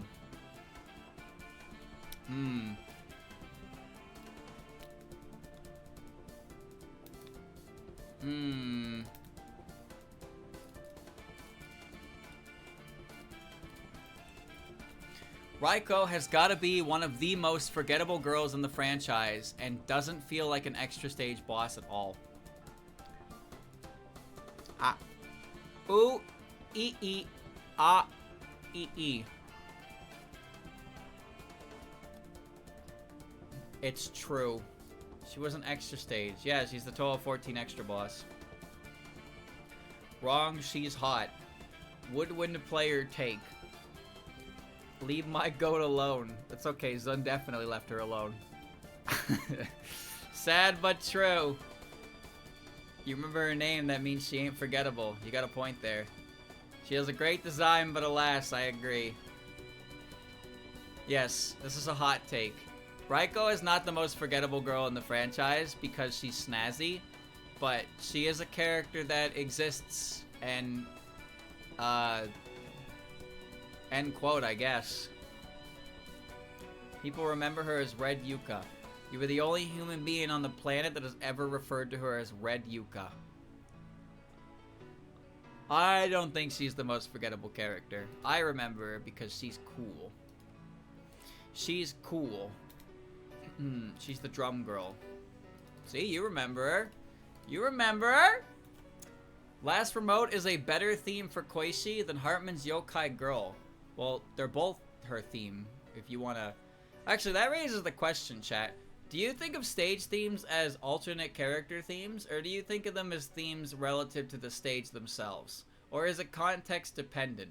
Because I would consider Last Remote a Koishi-based theme, because the place it takes place at is the Moria Shrine, which has designated themes, but the theme that's playing is specifically because Koishi is there, right? So it's kind of like Koishi's theme.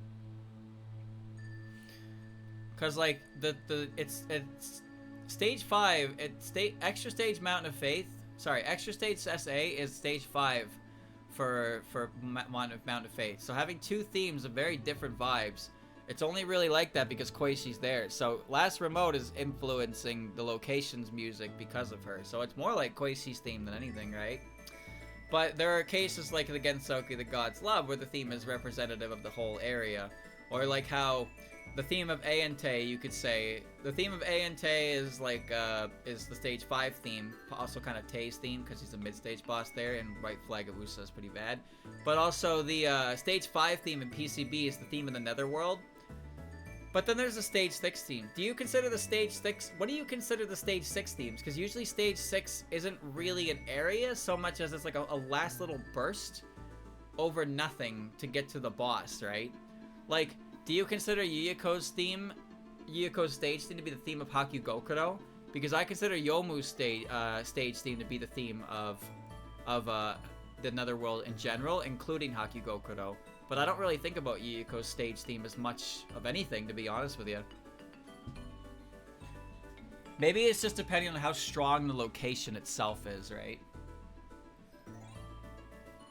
Maybe it's that, because like yesterday, tomorrow will be special. Yesterday was not as the theme of the back of the shrine, which is pretty cool. And then like you have the Primeval Japan that the girl saw, which is the theme of the shrine itself. But also there's Kaneko's stage theme, which is more of the theme of the lake, but not really, because the stage isn't the lake. The stage is leading up to the lake, but also the Suwa Lake is the stage for Touhou 15 Stage 2. But would you call that the theme of the Suwa Lake? I wouldn't, because it's more about the lunar stuff than the actual location, right? So I guess it's you'd have to think about it.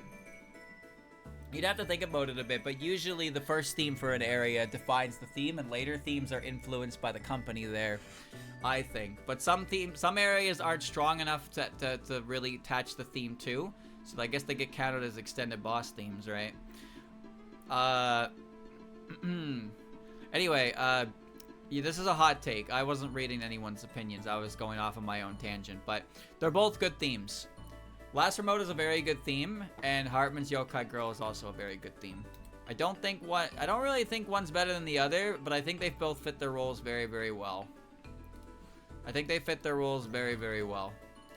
One's a good lead-up, and one's a good boss fight. Not a hot take because I'm speaking the truth. Jun Yorigami, it's the best Touhou character. Chat. Streamer take. No, it's not a streamer take. Stop saying streamer take. Stop. Not. I didn't write this. I didn't write this. Why would I write this? 246 submissions in. It's bait. Fuck you. It's not bait. This is a hot take, but it's not a hot take, as stated by the intro. The first 4 words of this take are not a hot take, so it's not a hot take. A truth nuke, you could say. Yes. Possibly. Boom. Boom, boom, boom, boom.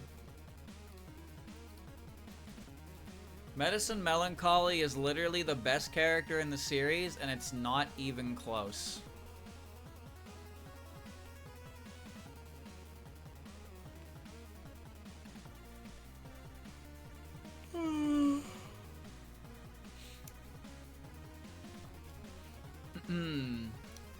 Well, that's a hot take, apparently.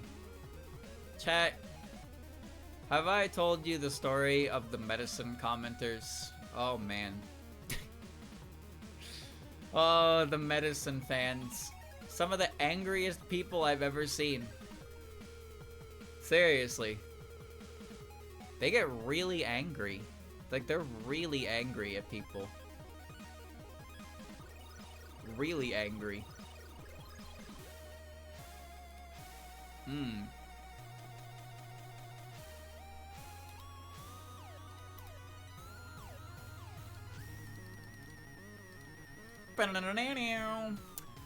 I think Zun is a bad writer.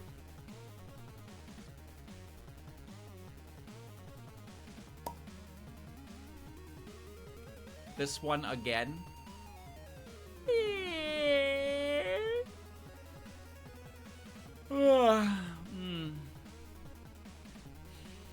Well, according to this chat, this is bait. Isn't a bad writer. Sometimes, yes. Sometimes he sucks at what he's supposed to do. But that's not surprising, because he has written so much. It's only a matter of time. Sun is not always a 100% slapping. Marisa's Master Spark should have been kept rainbow/white with rainbow. It looked great compared to the yellow beam we have now. Chat, I don't recall Marisa's laser becoming a piss beam. I actually don't remember that at all. I remember the white with the rainbow because of the early games, but when did it become a piss beam? It did? When? When did it become a piss beam? UFO? Was it a piss beam in UFO? Are you serious?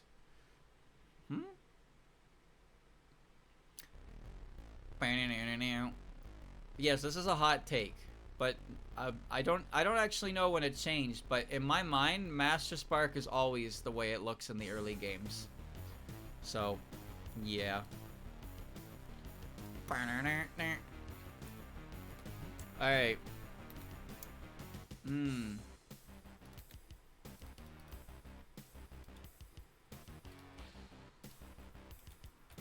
For a casual clear, Touhou 11's extra stage, Koishi, is not even top 3 in terms of difficulty, as the spell cards are not a problem to get down consistently, and you get extra lives plopped on your head constantly as long as you're not dying.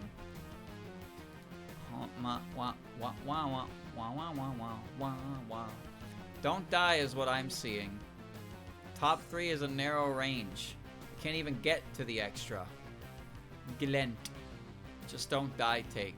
Bad bait, just don't die Limao take. So don't die and it's easy. No one is able to answer this because you would have to win TH11. I did that. I did it on all 3 difficulties actually. It's easy if you don't die. Yeah, pretty much. You get extra lives as long as you prove that you don't need extra lives. So it just makes perfect fucking sense to me. This is a hot take, chat. So yeah, this is a hot take. This is a really stupid opinion. The part that really drives it is the fact that he's saying for a casual clear. So a casual clear means you're just going for it casually. So if somebody said they were going for it casually, what would you assume they're doing? Practicing? No. Casuals don't practice. No. I want to know what's the top 3 of difficulty is. 1cc as opposed to NBNN. Yeah, but like casually playing an extra stage is not something you get away with. The spell cards are not a problem if you to get down consistently. This is literally the kind of shit that Touhou players say that actually gets on my nerves. Is they give the most useless fucking comments about literally anything involving the game's possible. Game's not hard. If you learn how to play the game and don't die, then it's actually not a hard game. That's such a fucking useless thing to say. You might as well have not said anything at all. The spell cards are not a problem to get down consistently. Is that even helpful? How is who would hear this and be like, you know what, you're right, and then just get them down consistently? Though the spell cards aren't hard if you just do them. Yeah, you know that test that's coming up on the subject matter you've been learning the last couple months? The test isn't hard if you've been studying. The test isn't hard if you know the subject. Like, yeah, no shit. No fucking shit. Things not that bad if you learn how it works. It's like when people say this boss is easy if you learn how they work. Yeah? Duh? Oh, the game's not hard if you know how to play. Yeah? Duh? The test isn't hard if you get all the answers right, more like. Honestly, yeah. It's more like that. It's just a route. No, I will not show you the route. Most of the time, what it is parroting. It is parroting things they've heard from other people, but they're driving it. And this happens a lot.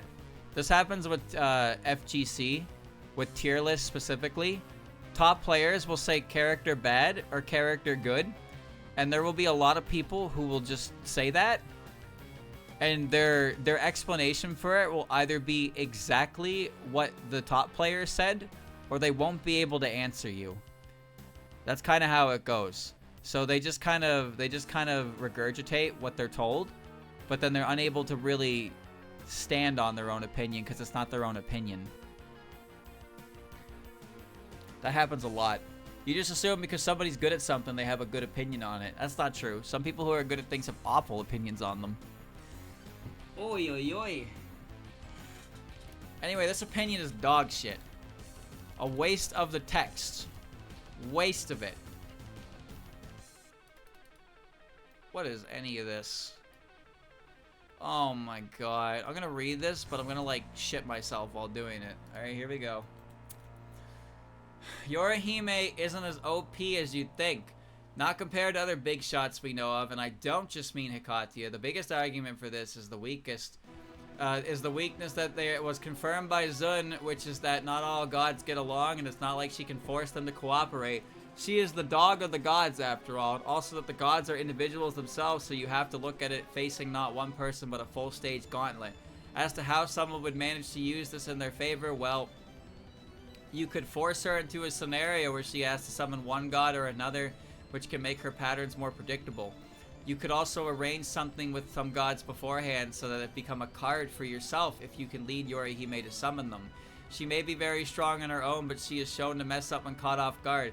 See the Sakuya hug when they meet for the first time. You mean the part where Sakuya shows her what she can do exactly once and Yorihime immediately figures out how to stop it? These are just a few strategies I thought of. They require a lot of preparation and yourself being comparable to other Gensokyo big shots, but you were never going to beat someone at this level on your own unless you were an abomination yourself. Or if you're a fairy, you solar her because you can't lose. See how that strat went for Junko? She straight up had Lunarian by the balls. They had to rely on their soloed filthy humans. Num num num num num num num. Num. Bait, this has to be a copy pasta from somewhere. Bait, bait, master bait. Funny if not bait. You know, definitely waffling. You guys think this is bait? Because you're wrong. You're wrong. That's a hot take. So Yorihime isn't as OP as I think. I just need to strike a deal with some gods.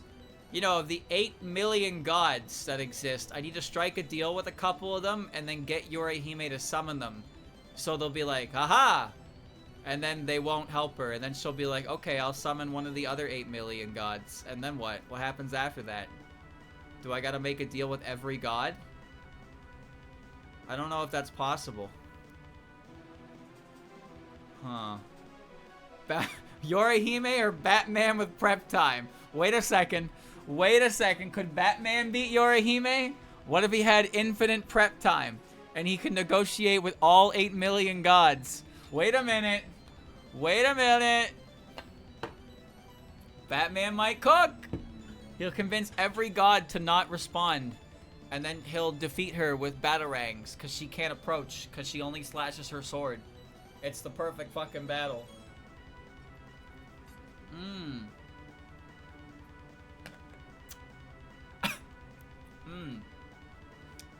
Ah. It insists upon itself.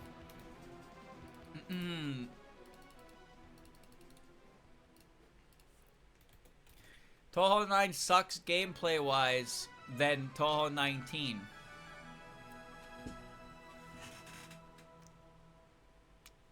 Glurp. Glurp. Glinch. Glurp. Glurp. Skill issue. You can't just say it's a skill issue because Touhou 9 is a sucked game. It's actually a pretty swell game. I like it. Bad grammar bait. No, it's a hot take. I feel like people say that 19 is a better game because they actually got to play 19 with other humans. And they didn't get to play 9 with other humans. Yoko doll. I think that's what it is. I think that's all it really is. Because Touhou 9 has a lot of aspects to it. To friendly for the player. And 19 also does, but 19 also has some crazy shit. Like pre-patch Chiari. You can't tell me that Touhou 9 sucks gameplay-wise if you were playing with pre-patch Chiari. That bitch was stupid.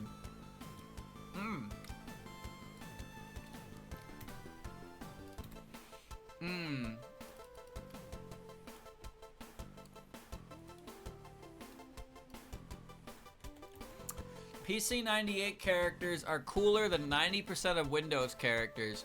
Kikuri and Yugen Magan lie on an ontological peak that won't be reached again simply by a design philosophy of, oh, I need to make them cute.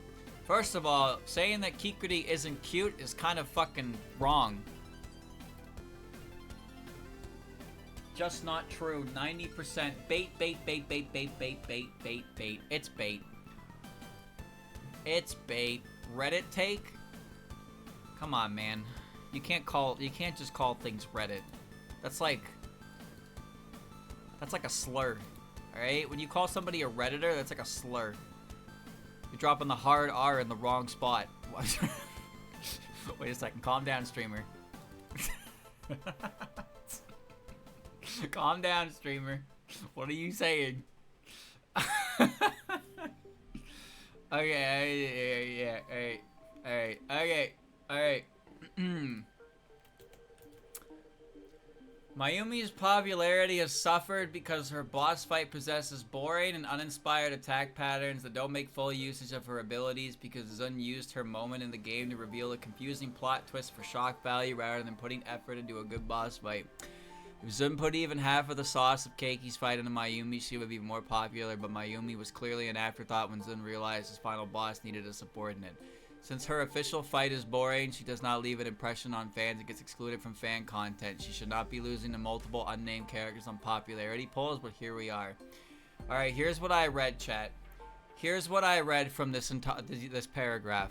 I read that my idea of Mayumi is better than Zun's, and he got her wrong, and I believe I could have wrote her better. No, people just don't care. Seething and crying Mayumi fan. Mayumi is cute, so their opinion is completely invalidated. Can I be honest with you? I liked Mayumi better when I thought she was an armadillo. Anyway, that's bait. That's bait. That's bait. That's bait. You were wrong. Get angry. Get mad. Whoa! Alright. Fumo culture has done irreversible damage to the Touhou fandom.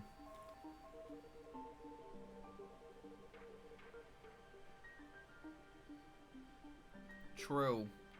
Hold on now. Bait, bait, true, bait, bait. But it's probably just a really bad opinion. Chat, that's a hot take by somebody who couldn't buy a Fumo. Fumo culture has done irreversible damage to the Touhou fandom. My guy, Touhou fans have done irreversible damage to the Touhou fandom. Come on. What kind of opinion is that?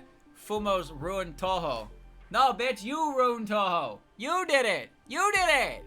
The fact that you can even say this is proof to what I just said. Def a Twitter take, I'll say that. Probably. It wasn't my opinion. Fumos are neat little creatures that make me laugh, and they look cute. And I look at them, and I squeeze them, and they go, and they make no noise, because they're Fumo. But they're pretty great. I think they're pretty cool.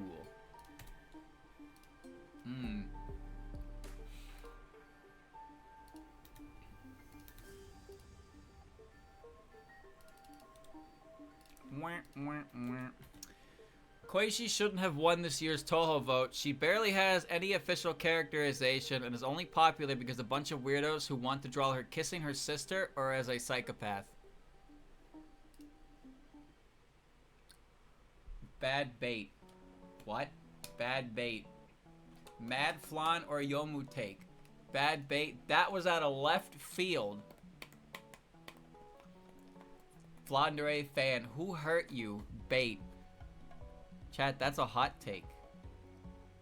So, barely has any official characterization is not really, it's not really a point, because most Touhou characters get by with fan characterization that is just deemed official by majority or popular works.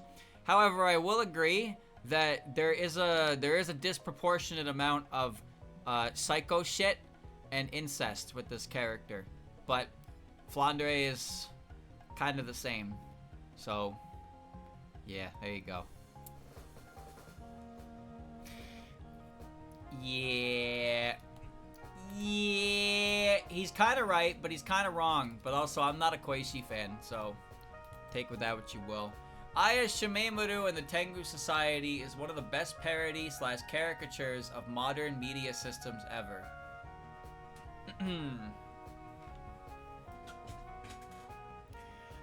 Bam ba-dum bum. Bam ba-dum. Whatever. Hot take. How?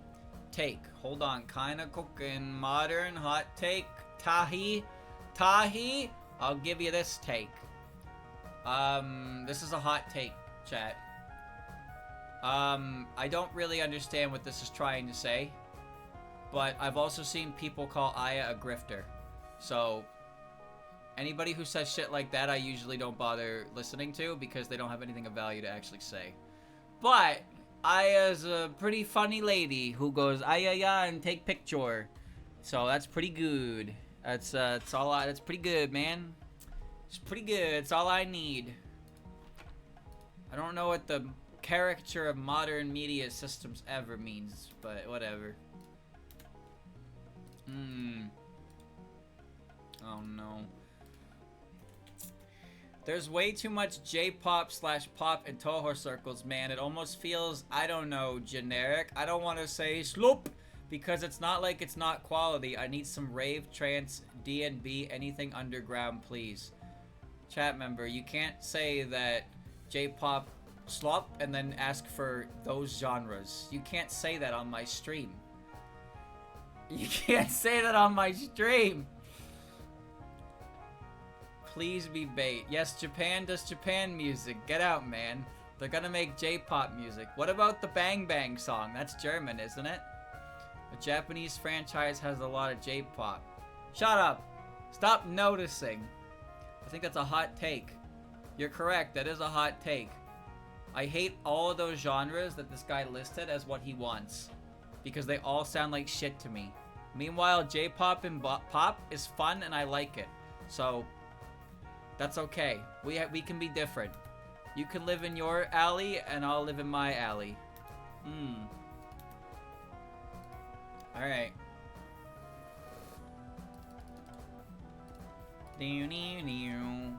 UFO is a top 3 Touhou game.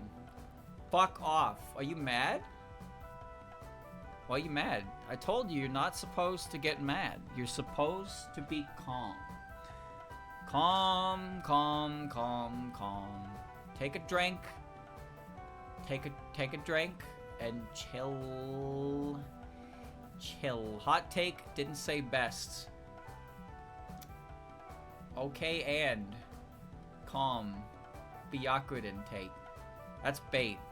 That's bait because everybody knows that UFO is a divisive game, which means somebody actually does believe it's one of the best Touhou games ever made. And if you're like me, you assume the game suck. Alright.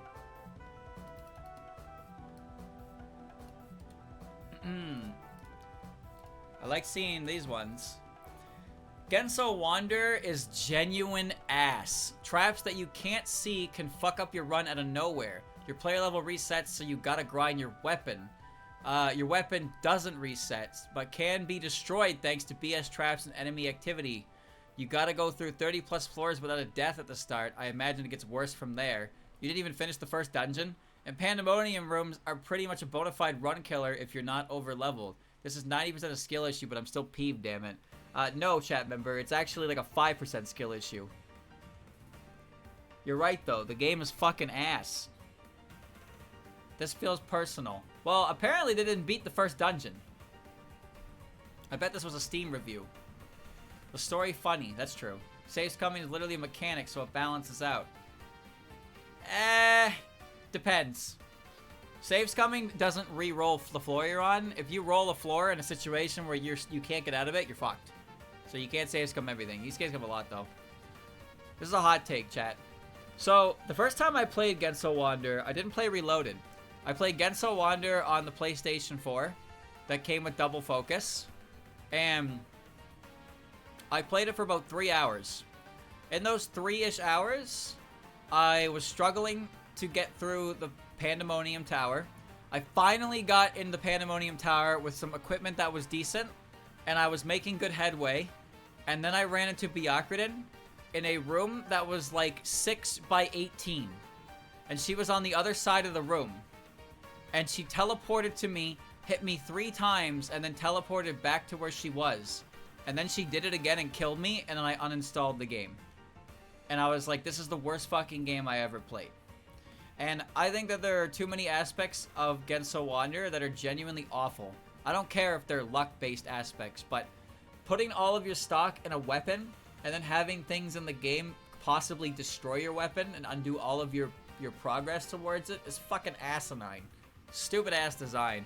Some of the enemies' abilities are ridiculously stupid, and just there's just no point to them being like Tenchi. When Big Tenchi, when she slams into the ground, she hits everything on the screen. Not even on the screen, everything on the map. If you are touching the floor and there is a Big Tenchi, she can just hit you. You just take damage by existing.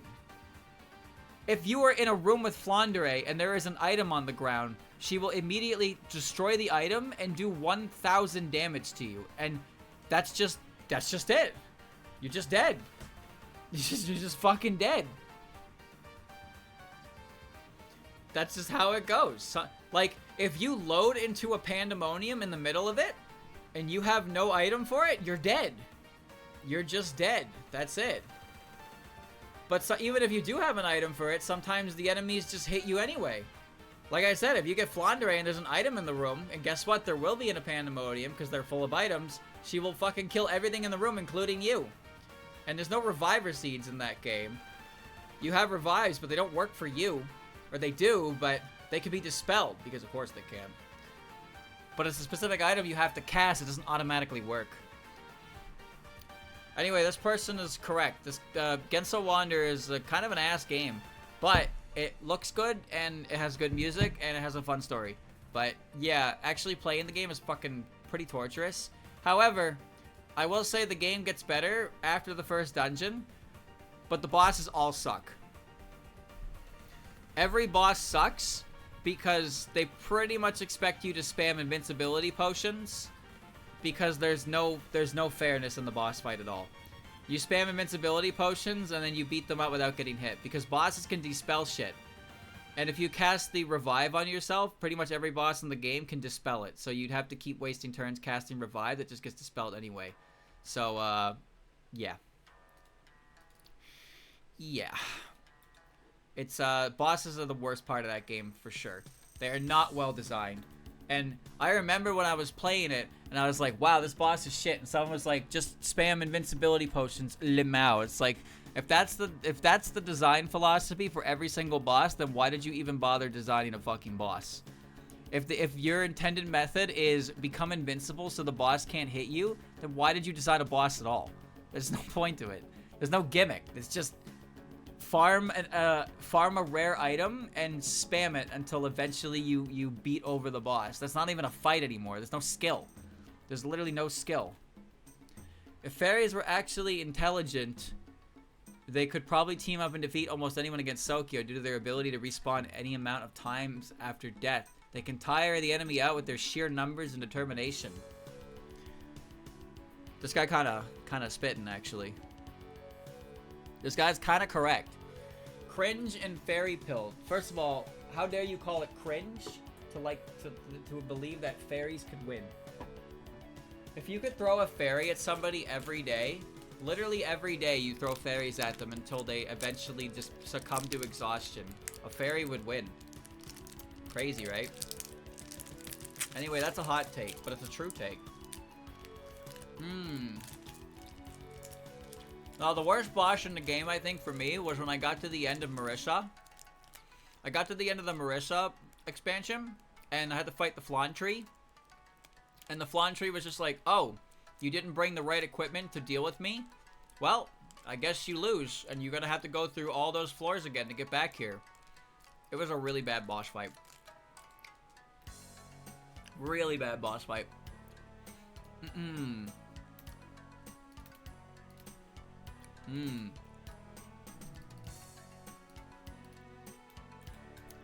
Yuka's PC98 design is a lot cooler than the current one.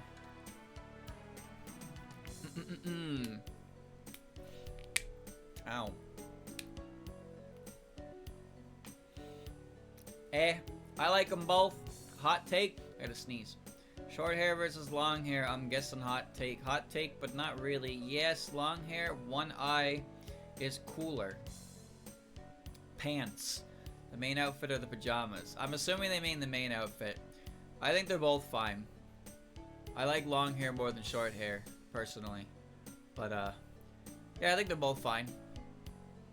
I don't think it's a lot cooler, but it is, it's snazzier. Her PC98 outfit is snazzier than her Windows outfit, but I like her Windows outfit. Her Windows outfit is more travel orientated, which is more to the character.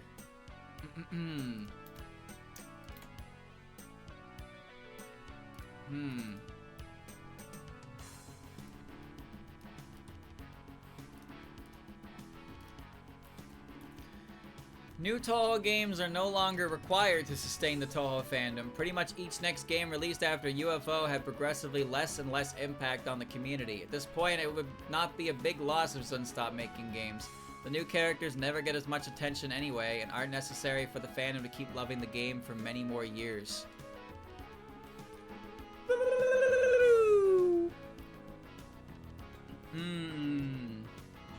Doomer take, hot take, just saying how it is. Hot take, worst bait, it's true. Hot take, and sad truth. Doomer take, sponge boomer take. Hot take, they're not wrong. Okay, conflicted take. Chat, that is regarded as bad bait. That's bad bait. But there's some truth to this. But it's mostly because, obviously, newer games have less impact because they're not as old.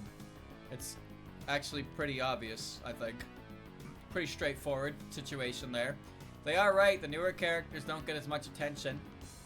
And, well, that's just how it is. Sun doesn't make the games for the sole purpose of sustaining Touhou fandom. No, he doesn't. But he's saying that even if Zun didn't make any more games, it wouldn't matter. And Touhou is in a spot where it would probably be fine for a while, just because, like, they don't need it. The amount of people who get something out of the new games is slimmer and slimmer with each time. I mean, look at how the popularity polls dictate a lot of older characters. And also, apparently, there's a influx of younger fans who are also liking these characters. So, you know. It's just how she be. The old system for getting lives, collecting points, was better than gathering heart fragments. New bad, cause new is not old. True. Very true. Boom. Bam. Bam.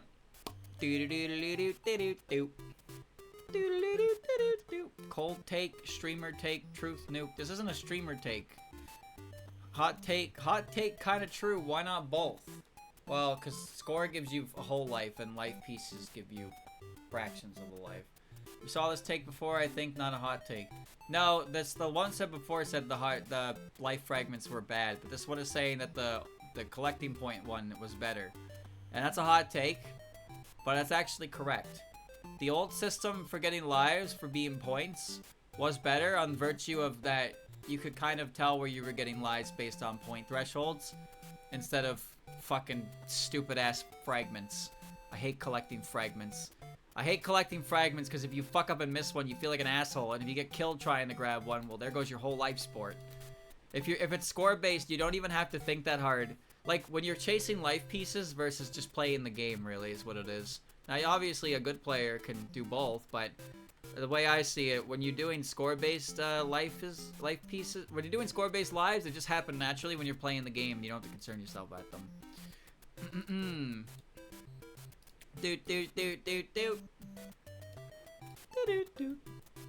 I think Mistia's Izakaya is the objective best Touhou game to introduce people to Touhou, not the bullet hells or anything else.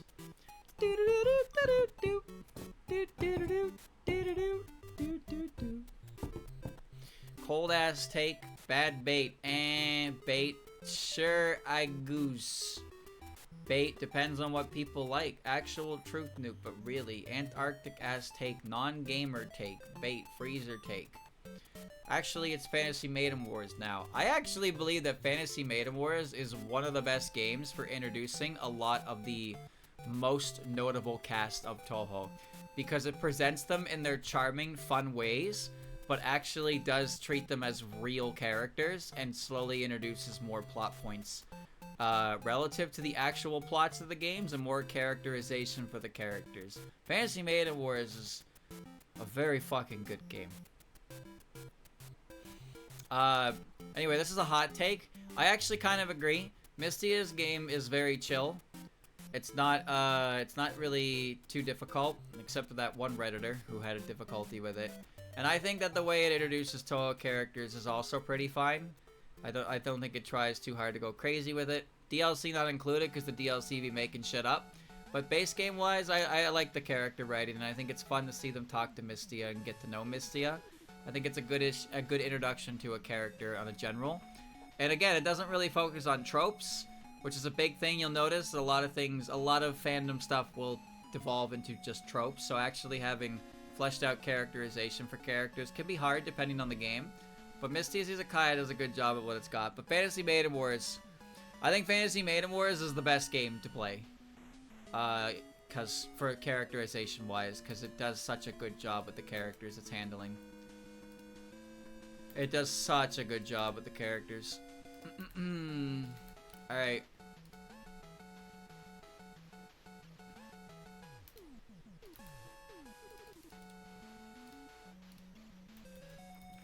I think Shizuha Aki would be game would be sick where you get to paint leaves. Asking him to play like 100+ RPG could be a bit much. Well, it's not about that. Because Mystia is also that long. Mystia is a very long game as well. But I'm saying, like, if somebody was like, if I want to learn about Touhou, but like, I'm not good at shmups, like, Fantasy Maiden Wars is a long game, but it's very, very good at the characters. It's one of its strengths is its characterization. Now, there's other stuff you can engage in, but specifically in-depth explanations of characters.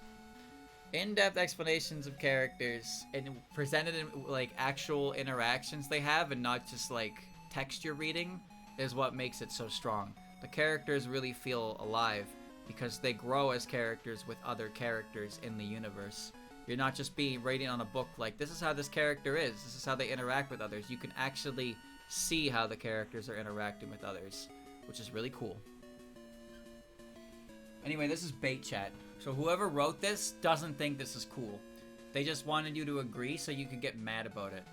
But Shizuha, a painting game with Shizuha could be kind of neat. There was the painting minigame in Shoujo Memories where you paint on, you draw on her canvas. That could be fun. That could be fun.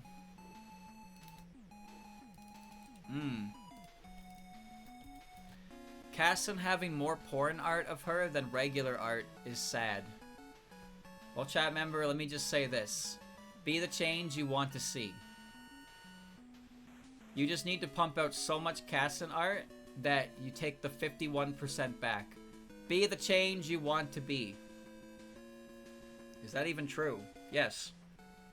Well, it is true that Kasen has the largest percentage of pornographic art to normal art of any Touhou character. She's the largest percentage of it, but is it over? Anyway, she's just, I don't know. I don't know, dude, but she is, this is kind of a notorious factoid to this character for some reason. It's 12k to 2k in Pixiv. Are you serious? Wow. There is a 10,000 image difference of not safe for work is 12,000. Oh. Oh, well, nice fucking bait. Nice bait, fucker. Nice fucking bait. Alright.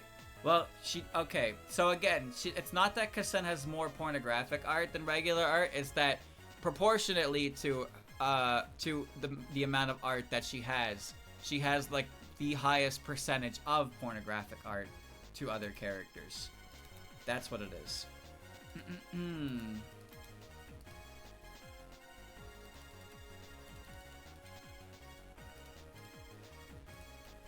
Bang. Despite being very bare bones, Story of Eastern Wonderland is still an enjoyable game. I mean, it's far from an A-tier game, but it's still fun nonetheless. Also, Hakude Eastern Wind is better than Hakude Shrine Grounds.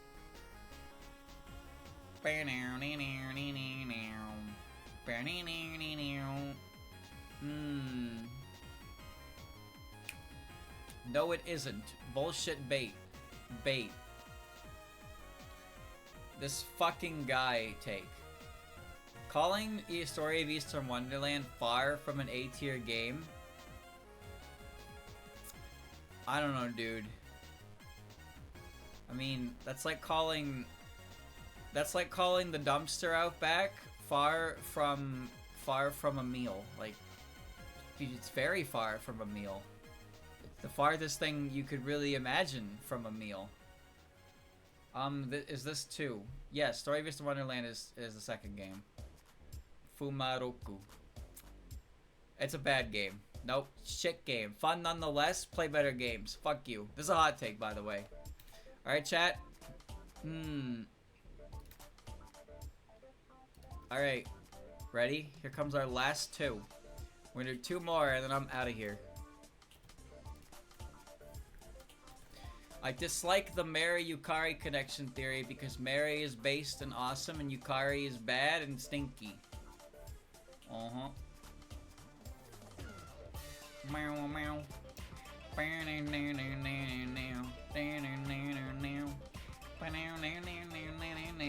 Bait, truth nuke, based, bait, nuh-uh.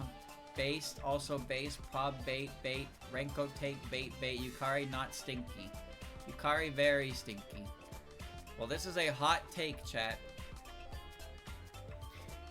This is a hot take. I don't think Yukari is bad and stinky, but I agree that I dislike the Mary-Yukari connection.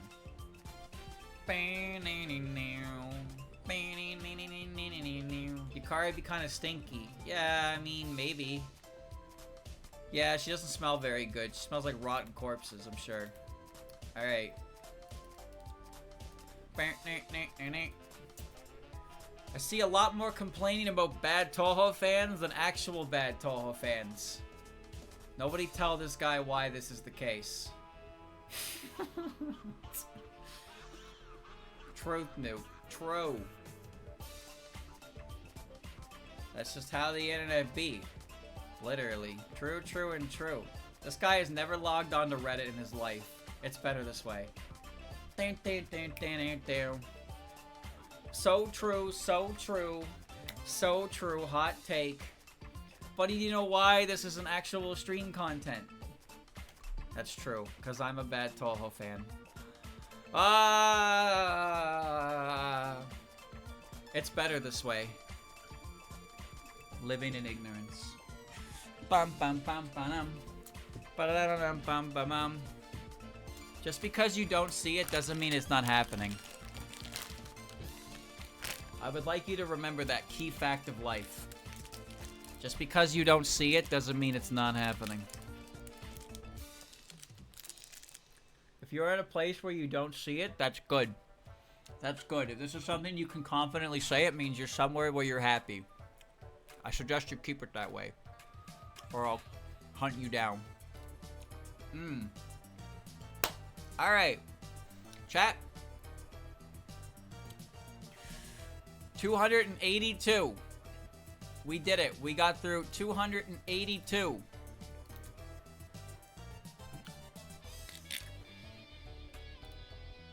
My God. 3.5 hours.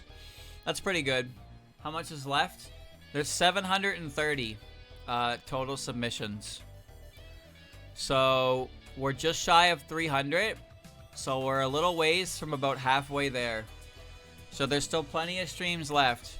Don't worry. Eventually, chat, we're going to start seeing things where it's just going to say Sumireko good, EOSD bad, and eventually if I start getting some repeats that we've already discussed, I'm just going to skip over them or not give them that much time. So if the topic is interesting, we give time to it. If it's not, we move on. But some of these have been pretty interesting and good to talk about, even if I'm talking against them.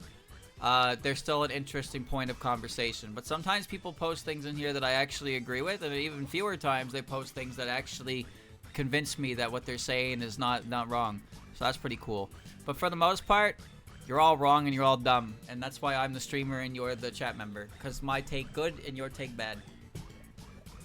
Submission's still open. Why the hell would I have my submission still open? I have 730 as of last week, and you want me to keep them open? You want to add more to this? You want to put more fucking shit in this pile? Oh my god. I already got way more than I bargained for. I could not handle anymore. I closed it as soon as I did the stream last week. That shit is closed down. Closed down. No more. Alright, chat. /Aya. This has been another lovely entry of hot takes and bad baits.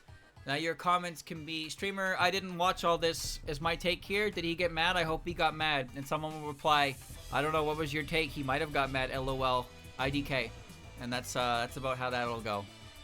Brother, I ain't watching this. Okay, that's fine. Unfortunately, the nature of longer VODs means they're harder to watch. But thankfully, this is the kind of VOD you can listen to, I guess.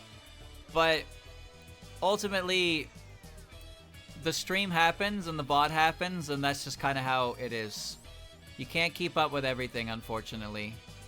I understand. I understand. The world moves on. There's too much content to consume, so don't worry about it. But if it's you know, it's something you can throw on maybe if you want, but don't beat yourself up if you miss it.